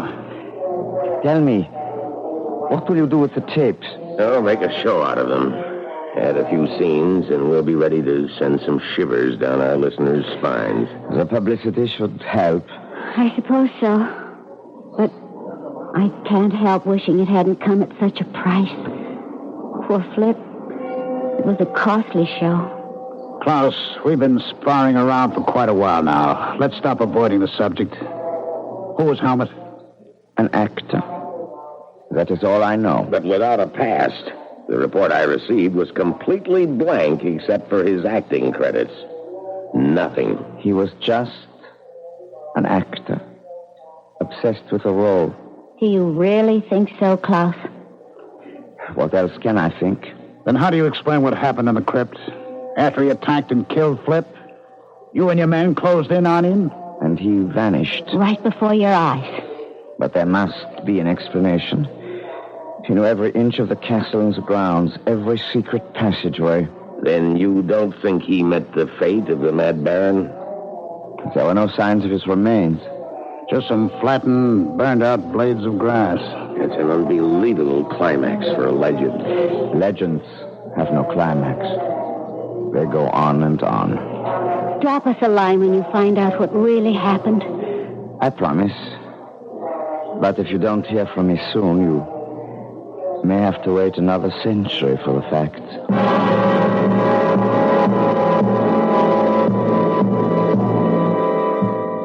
Since we don't have 100 years to spare, we'll just have to make up our own minds about Paul Helmut. Was he the infamous Baron von Frankenstein brought back to life? Or was he, and I don't mean to be redundant, merely a crazed actor. I'll be back shortly.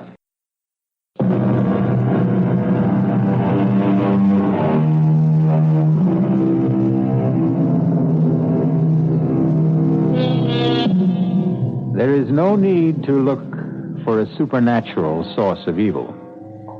Man has shown himself capable of every wickedness. But regardless of where it arises, evil has a vitality beyond time. Its power can be stemmed, but it will return. Our cast included Michael Wager, Leon Janney, Ralph Bell, Evie Juster, and William Redfield. The entire production was under the direction of Hyman Brown. And now, a preview of our next tale. I need to hear it, Alice. We who have more or less left this world can't come back unless we are wanted by someone who is still here. But I love you and I need you. I desire you. You should know that, Charles. Well, it doesn't hurt to hear it. Here's your chocolate. Try it. I don't want it. Oh, Charles. The longer we're away from this earth, Alice, the less we rely on our senses. Mashed potatoes begin to taste like cold cream, coffee tastes like iodine, and this chocolate tastes like mud.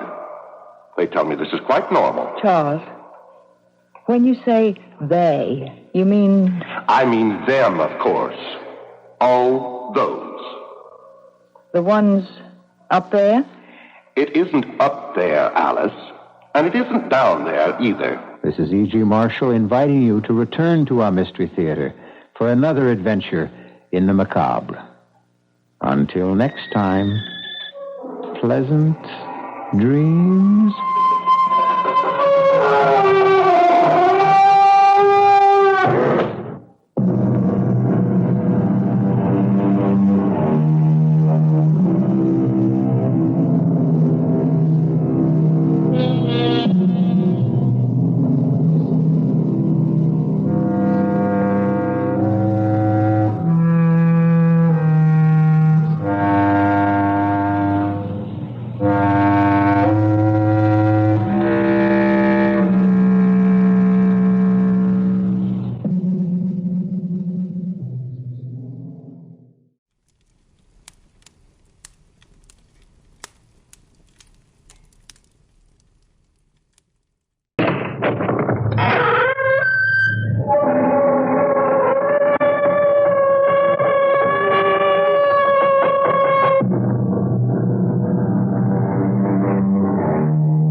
I'm E.G. Marshall.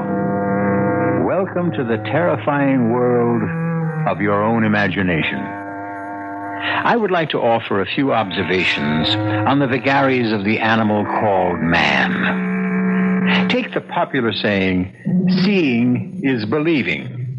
What idiot first said that? And how many idiots have repeated it since? Do you believe in love? Tell me the color of it. Do you believe in truth, goodness, mercy? What shapes do they come in? No, my friends. Seeing is not believing. Only believing is believing. And we'll prove it to you in the story that follows. The longer we're away from this earth, Alice, the less we rely on our senses. The senses, in a manner of speaking, start to fade little by little. They tell me this is quite normal. Actually, they tell me I'm a bit ahead of the game to be able to enjoy as much as I do. Charles, when you say they tell you this and they tell you that, you mean... I mean them, of course. All those. The ones up there? It isn't up there, Alice, and it isn't down there either. Well, where is it? It's simply there, meaning not here. I thought you knew that. Are there a lot of them? Of course there are a lot of them. What would you expect?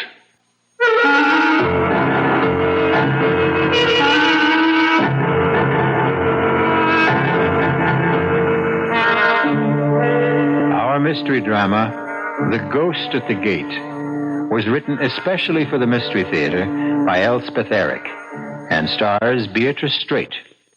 It is sponsored in part by Anheuser-Busch Incorporated, brewers of Budweiser. I'll be back shortly with Act One.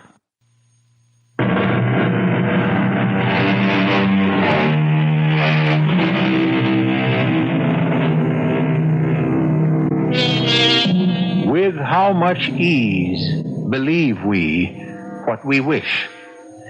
An English playwright named Dryden wrote that in the year 1679. Brilliant man, Mr. Dryden. But wait, listen to this. Men freely believe that which they desire. Someone else seems to have had the same idea. And he wasn't a 17th century English playwright. He was a Roman emperor named Julius Caesar, proving once again that no man in any age has a monopoly on wisdom. Now, let's get on with our story.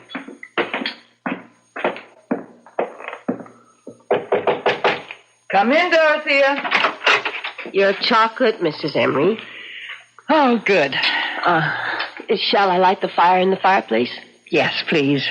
I think it's chilly enough for... Oh, Dorothea. Ma'am? You forgot the other cup again. I did. I told you to always bring 2 cups. Oh, it seems so silly. I'll decide what's silly. When there's just you to drink it. I've explained that to you, Dorothea, more than once. I like to drink 2 cups of chocolate before retiring, and I don't like that icky sediment in the bottom of the cup. I'll try, Mrs. Emery. Now, if that's all... Or do you want me to go downstairs and fetch up another cup? Oh, no. Go to bed. Oh, good night, Mrs. Emery. Good night, Dorothea. All right now, darling. Chocolate's all poured. Fire's lighted. Charles, everything's ready. Now, come on, darling, or the chocolate will get cold. Don't want any chocolate. Oh, Charles, you love chocolate. You always loved chocolate. Tastes like mud. But it's very good chocolate. You know what good chocolate Dorothea makes. Now, come on, Charles. Don't make me wait. You want me? Want you? Oh, Charles, how can you ever ask such a thing? Why, I go through the whole day thinking of you. All afternoon at the community chest, I think about you. Why, darling, it's torture for me listening to those other women whose husbands are with them in the conventional way. I want to scream at them, but I have my Charles, you silly females.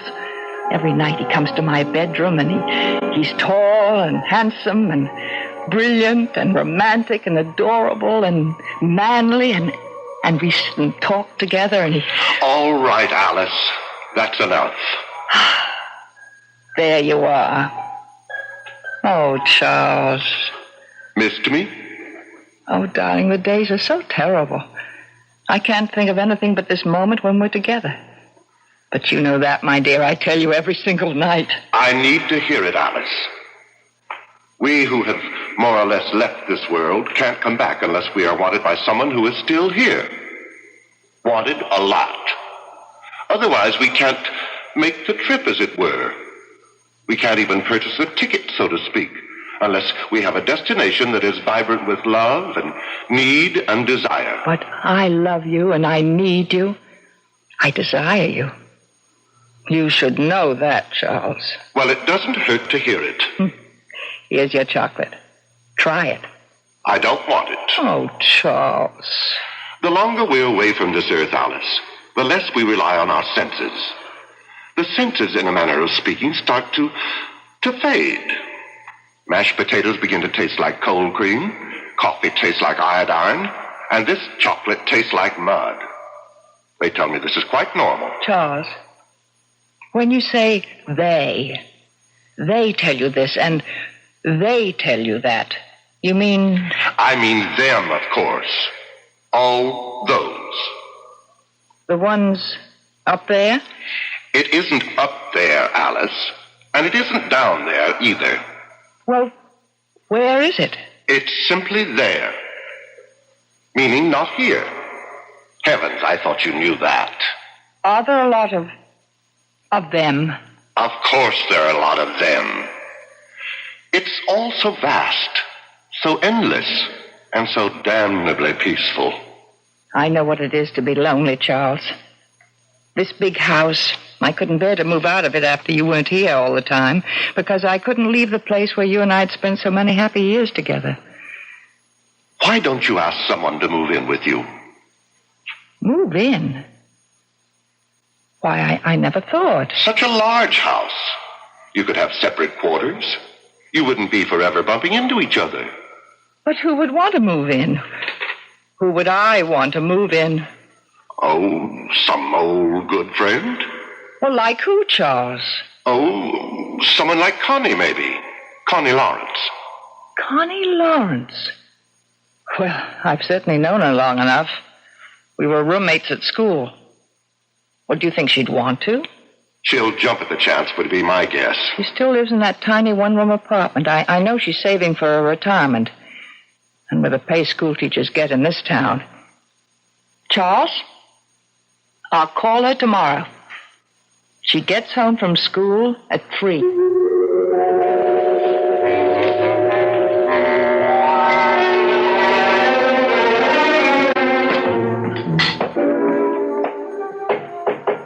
Come in, Dorothea. Your breakfast, Mrs. Emery. Thank you. You don't want 2 cups in the morning, do you? Oh, no. No. Coffee doesn't leave that icky stuff the way chocolate does. Actually, I think I won't have chocolate at night anymore, Dorothea. I feel like trying something else. But 2 cups, just the same, don't forget. Yes, ma'am. Don't go just yet, Dorothea. I want to talk to you about something. Sit down, won't you? Oh, yes, ma'am. Dorothea, do you find the work too hard in this big house? No, ma'am. Well, we used to have a houseman and an upstairs maid and a cook. Oh, I've no complaints, Mrs. Emery, if you don't. Oh, I don't.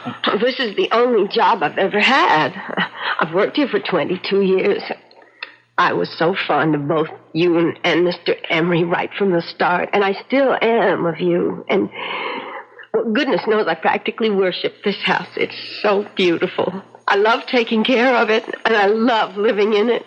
Do you still have that little room on the 3rd floor in the back? Oh, I love that little room, Mrs. Emery. I can look out and see the garden. I was thinking, why couldn't we give you all the other rooms as well? The rooms the other servants used to have. All of them? Well, why couldn't we knock out the partition between your room and what used to be the cook's room? I'd have 2 windows. And make one of the other rooms into a really big dressing room. Oh. And maybe put in some kind of a kitchen for you with a hot plate and a refrigerator. Oh, Mrs. Emery, I never thought I never imagined in my wildest dreams. No. It's all settled. Oh. I'm going to stay right here in bed all morning and make plans. I don't know how to thank you, Mrs. Emery. Don't try. It's my pleasure. I just hope I deserve all the... Oh, before I forget, Dorothea. Oh, yes? Last night while I was drinking your lovely chocolate, an idea came to me. You and I are rattling around in this big house. Oh, we certainly are. And I was wondering, well, how would it be if we invited Miss Lawrence to stay with us? Miss Constance Lawrence? Do you remember her? Isn't she the one who teaches school? Used to come to dinner once in a while. And after she'd help Mr. Emery with the double-cross stick? That's Connie. Oh. I thought we could open up the 2 big rooms on this floor in the back. In that way, she and I would have separate quarters and not be, bumping into each other all the time. Of course, I imagine she'd expect to take care of her own room. Oh, I wouldn't mind. What's 2 more rooms? You wouldn't mind cooking for her? Oh, what's 1 more person to cook for? Nothing. Oh. Well, then, it's all settled. My goodness. The house will be kind of lively again. Almost like before. Not quite, of course, but... Well, you know what I mean. I know what you mean, Dorothea. It will be more lively.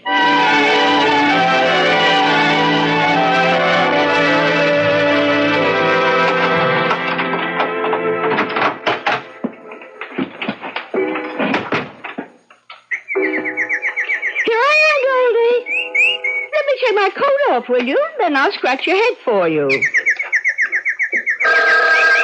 Oh, dear. You're just going to have to wait. I'm sorry, Goldie.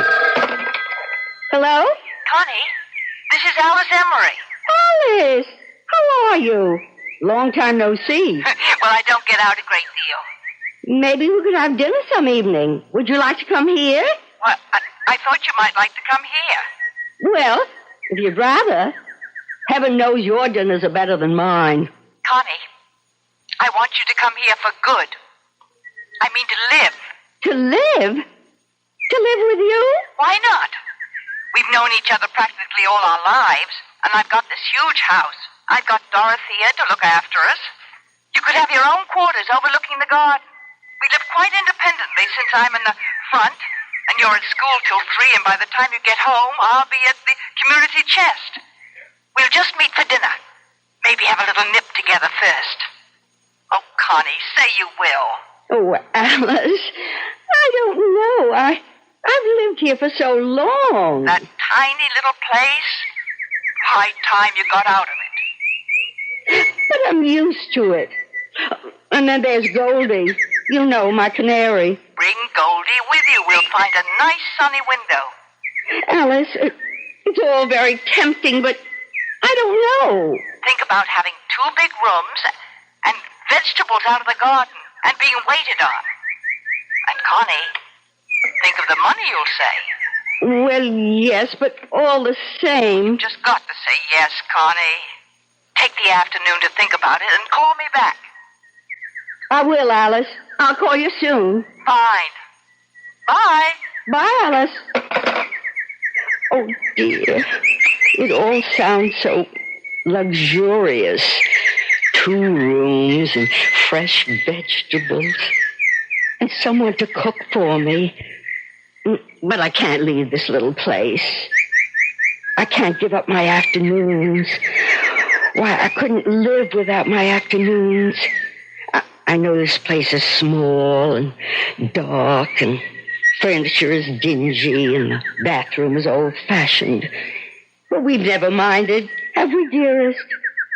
Have we? It's a very small place, Connie. But if I move into Alice's house, I might lose you forever. You might never come to visit me again, and all my lovely afternoons would be really over. You're not to worry, Connie. You mean we can go on as we always have? Only we'll have more room. Well, if you say so. Trust me, Connie. Oh, I do trust you, Charlie. Haven't I always trusted you? All these years.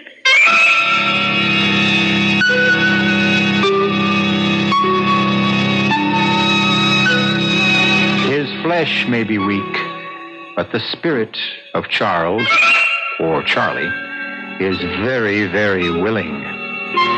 Also very inventive and very persuasive. Ah, well, there's nothing like the love of a good woman, unless it's the love of 2 good women. We'll come back in a bit for Act 2.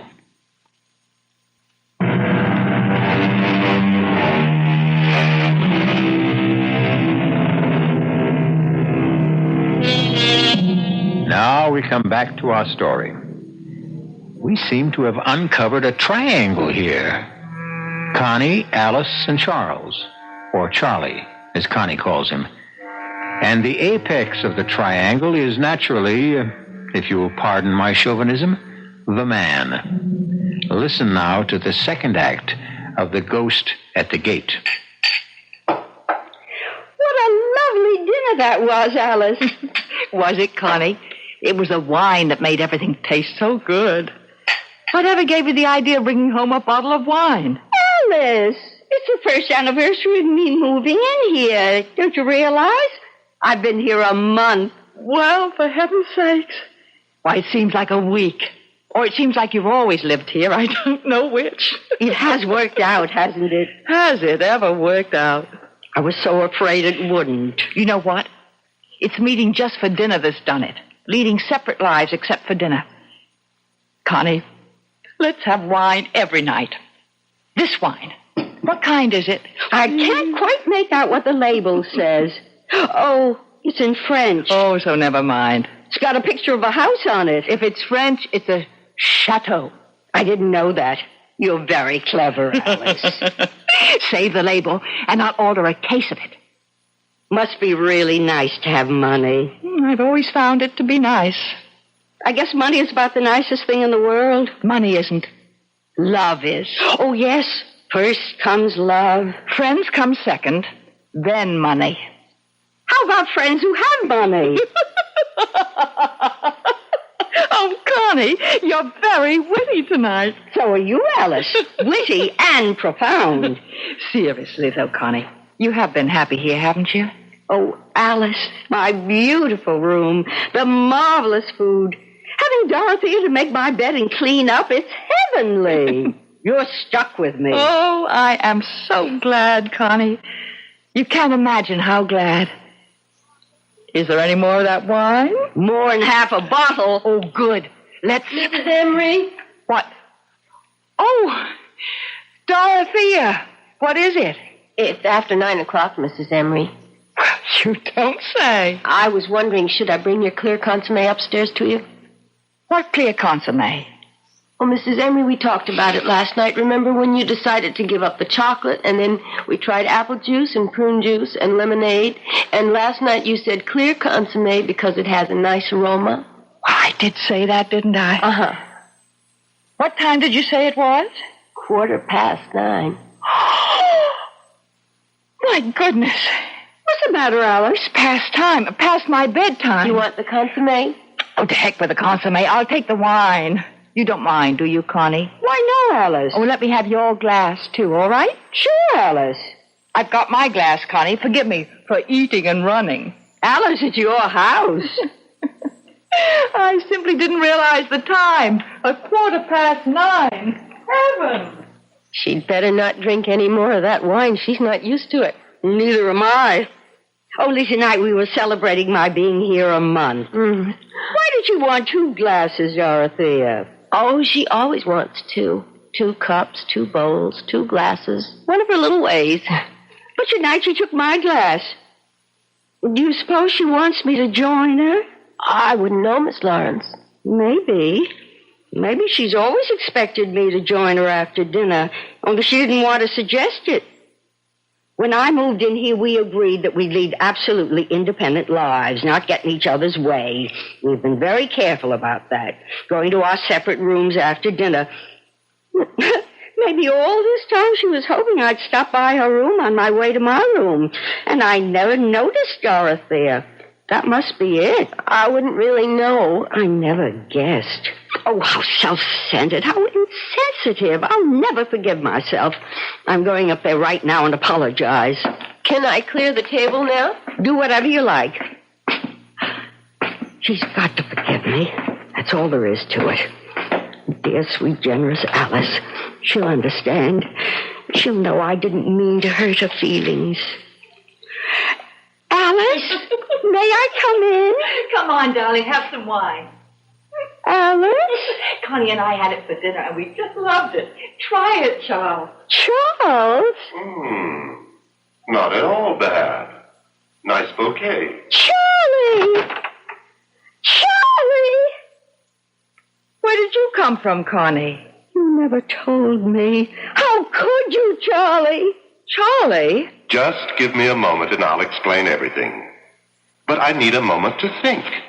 Then I'll explain.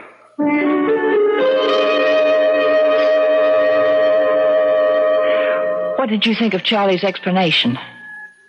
I've heard it all before. How he needs lots of love to make the trip from there to here. He always needed a lot of love, even when he was just here. Well, he got a lot. Did he really spend all those afternoons with you? I mean, before he left here and went there? 5 afternoons a week. Alice, do you hate me? I should. I know, but do you? I guess I do when it comes right down to it. I'll move out. I'll move back to my one room. But I don't want you to move out. Oh, we were having such a good time. Remember how we were laughing and carrying on at dinner? I haven't laughed like that in years and years. Could have been the wine. There's half a bottle left. Should we? Let's. You don't think we'll turn into a couple of alcoholics, do you? Not on half a bottle of wine. Like what wine?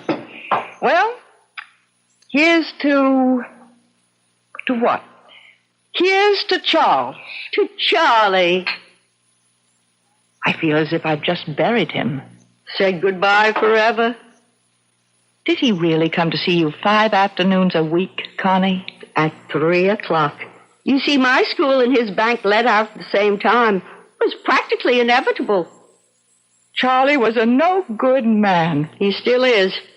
Only now he's a no-good ghost. Oh, Alice. There's enough wine left for a glass apiece. Fill her up. Hold out your glass.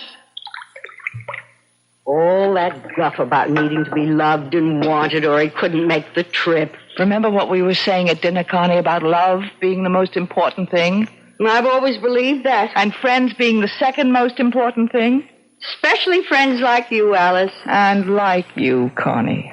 I feel closer to you right now than I've ever felt to anybody. My mother, my father, my canary. We've been through a lot, Connie. Just in the last half hour. And yet we're still friends. Isn't that amazing? Truly remarkable. It must mean something. Something very profound. Like what? Like there are times in a person's life when love isn't the most important thing. Friends are. A friend is? Yes. Stupid ghost. Silly, pompous ghost. You believe in ghosts? Certainly not. Neither do I. Never have. Except Charlie, of course. Why should Charlie be an exception? He is for you too, Alice. You know he is. Tell me something. Why do you believe in him? Because... Why? I want to. That's why I believe in him, too. Is that wrong? Not wrong, but you've got to stop, and I've got to stop. We can't have him visiting you in the back of the house from 3 to 6 and then coming to see me in the front of the house from 9 to 12. Now that we know, it wouldn't be nice. Well, we couldn't be friends anymore. Oh, Alice. But if we don't believe in him, if we don't desire him, then he'll have to go back there and stay there. He won't be able to come here anymore. He can't make the trip. Connie, can you do it? Stop wanting him? Yes. Of course I can. Why, I'm having a wonderful time. I don't need him.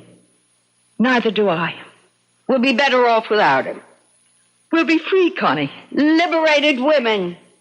Let's drink to that. Right you are. Bottoms up.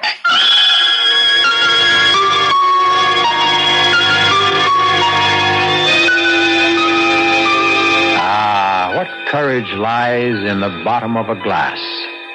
Courage for the shy, the lonely, the frightened, the frustrated, and for the 2 elderly ladies determined to forget a ghost. We'll return shortly with Act 3. This is WBBM Chicago News Radio 78.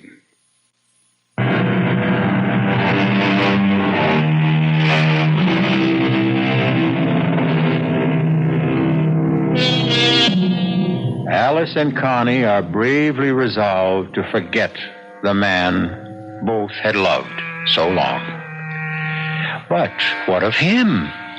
Poor, lonely, unloved ghost.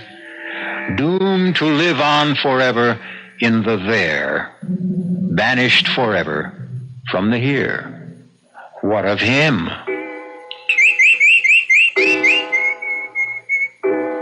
Connie.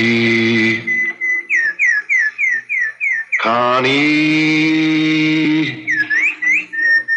Speak to me, Connie. That's my sweet Goldie. That's my lovely bird. Happy to see me, sweetheart? Connie, I know you're here.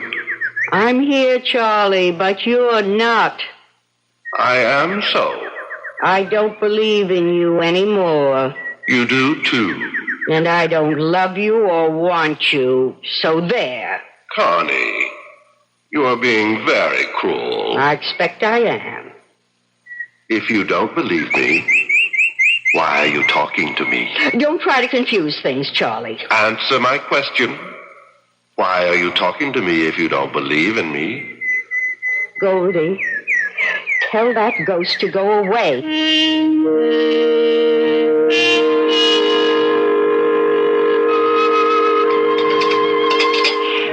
How did it go today, Connie? Oh, he was around. I could hear him. What did he want? The usual. Be loved, be wanted. I told him no more of that. You had a conversation with him? Not much of a one. You haven't stopped believing. Have you stopped, Alice? I think so. You haven't. If you'd stopped, you wouldn't say, I think so. You'd know. Oh, Connie, how can I know? Mrs. Emery?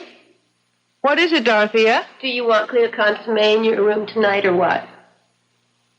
Nothing. Not anything? Not a thing. Oh, well, all right.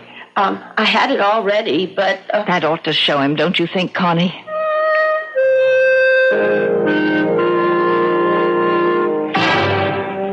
Alice. It's Charles. It's Charles, Alice.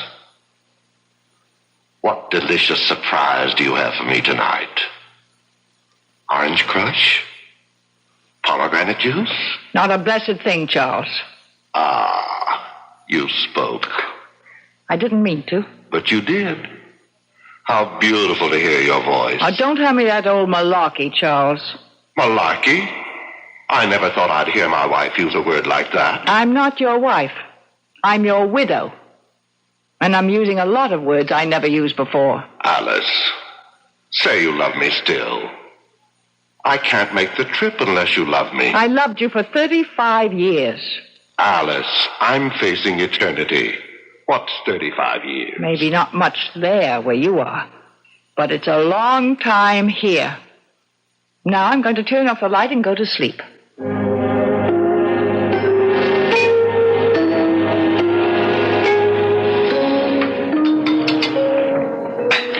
I was talking to him before I could stop myself. It was the same with me. But he couldn't complete the trip because I wouldn't say I loved him. Same here. And I really don't think I do love him, Connie.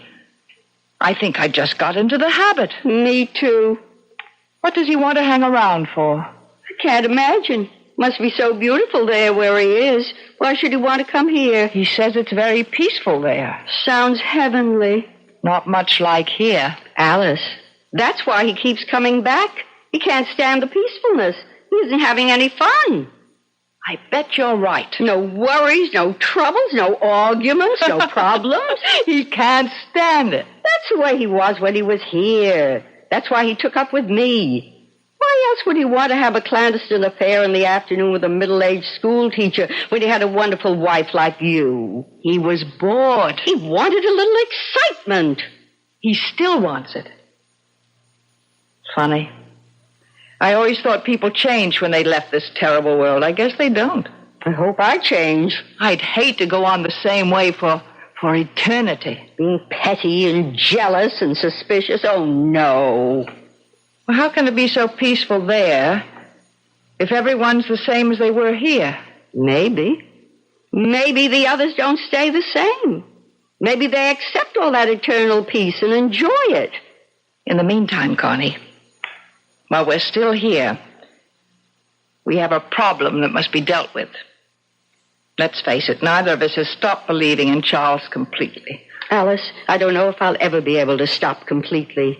Maybe there'll always be some little corner of my mind that goes on believing that Charlie is here. It's the same with me. And as long as we both have that last little shred of belief, he will be here, wandering around the house making bleating noises. But we won't answer it. We've got to be strong. Use firm measures. Like what? Like rejecting him utterly. How do we do that? I have 2 rooms in the front of the house. 2 big rooms with a big bath between. Would you consider taking one of them? Why, That would be what I call rejecting him utterly. He'd never try to visit one of us if the other one was there.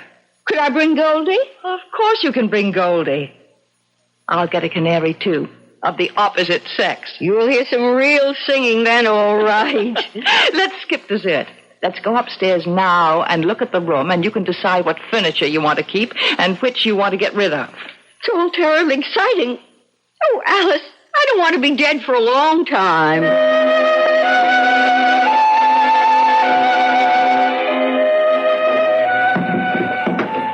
There. The desk between the windows and the chair here. We'll take out the love seat. And that'll leave room for the bed. What do you think, Connie? I think it's perfect. Now, what color do you want the walls painted? Blue. Blue? Really? I'd have thought with your dark hair you'd have wanted pink or yellow. Blue's such a nice background for Goldie. I'll tell you a secret, Alice. My hair is dyed this color. Alice. Alice. Listen to him. He sounds miserable. I expect he is. You really dye your hair, Connie? Do it myself. Want me to? I'll show you how. I wonder why I ever let myself go gray. You'd look lovely, sort of a pale ash blonde. Pale ash blonde. I like the sound of that. Connie. Connie. Where are you, my darling? Poor old thing. Don't you give in.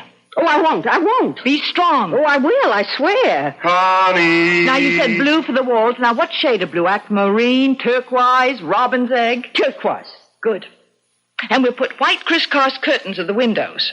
With turquoise tiebacks. Right. And we'll get a turquoise and white spread for the bed. Beautiful. Could I possibly have a white rug? A white shag rug. Why not? Alice. Connie. Somebody.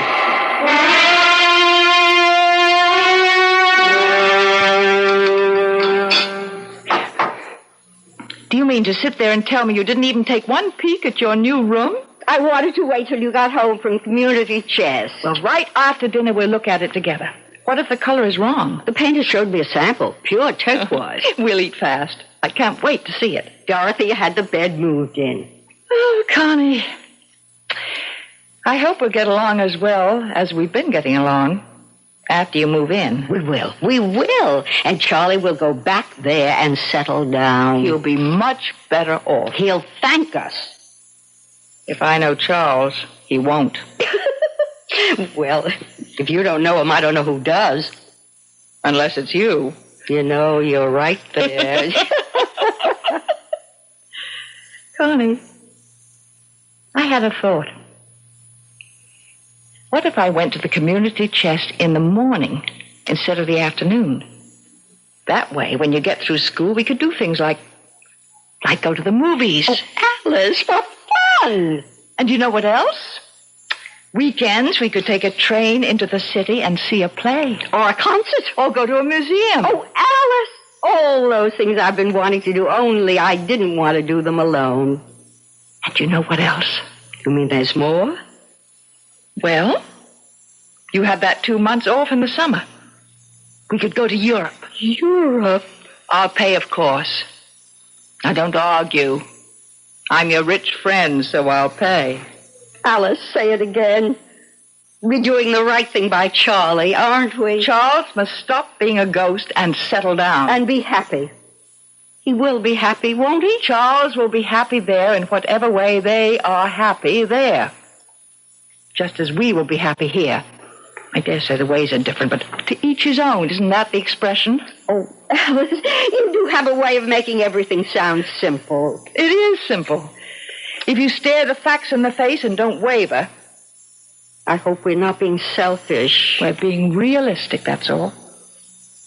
Sometimes realistic and selfish look like the same thing, but they're not.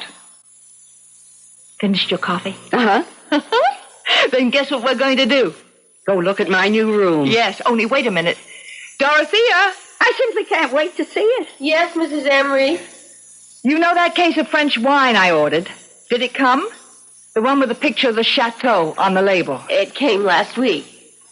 Well, will you uncork a bottle and bring it upstairs to my suite? To our suite. Oh, Alice. And 2 glasses. Yes, Mrs. Emery. Connie, you and I are going to drink to a brand new life. 3 new lives. Yours, mine, and his. Come along.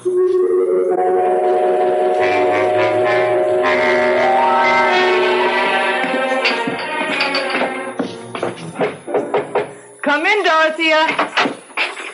Oh, good. The wine's arrived. Just set it down here, Dorothea. Yes, ma'am. Dorothea, Miss Lawrence and I have decided to go to Europe for 2 months this summer. Oh. So you'll have a good long vacation instead of your usual 2 weeks. Full salary, of course. You're free to go where you like, or you can stay here. Oh, thank you, Mrs. Emery. I don't know where I'd go exactly. Well, suit yourself. Pour the wine, Connie. Will that be all for this evening? That'll be all. Then I'll say good night to you both. Good night. Sleep well, Dorothea. Thank you. 2 whole months. They'll be gone 2 whole months. What'll I do with myself? Dorothea? Where would I go? Dorothea? What would I do if I stayed here in an empty house? Dorothea, can't you hear me? I'd be all by myself. No, you wouldn't.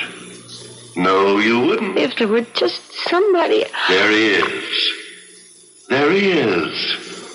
If you'd only listen. Somebody like him. There is me, Dorothea. Oh, Dorothea, hear me. But he's gone. Believe in me. Never to return. Love me. Want me. And I loved him so. Dorothea, listen. And I still do. Oh, I love him still. Dorothea, look at me. Why, Mr. Emery. I thought you'd never notice. Have you been here long? Not too long. I'm so surprised. I thought I'd never see you again. Ever. Well, now you do. It's like a miracle had been performed. A lot of good hard work is more like it. I've never forgotten you. Really? Well, I know it was just that one weekend when Mrs. Emery went to her 25th college reunion, but I've never forgotten. That was quite some time ago. I was younger then, of course. You haven't changed, Dorothea. Not an iota. Oh. Still fresh, plump, and adorable. Oh, you mean that? I've never meant anything so much in my life. Or since. Dorothea, could you love me? Oh, but I do love you, Mr. Emery. You do? I've never loved anyone else. Not since that weekend. You came up to my room on the 3rd floor, don't you remember? That tiny little room. Yes, I do remember. Oh, you're going to be around for a while? For a long while, Dorothea. Practically indefinitely. Will you be here this summer? This summer, and this fall, and all next winter and next year. For as long as you want me, Dorothea. Oh. Come on. Let's go up to the 3rd floor. Mr. Emery, could I ask you something first? Anything, Dorothea. Anything. Do you mind if I call you Chuck? Of course I don't mind. Then come on, Chuck. Follow me. I'm right behind you, Dottie. Right behind you.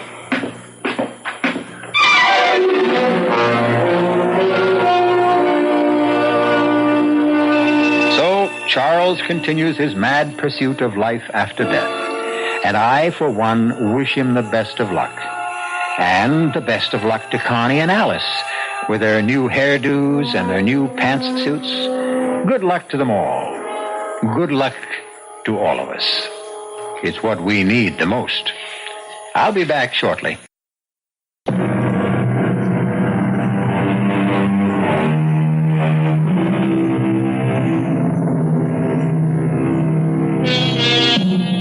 I hope you enjoyed our little ghost story.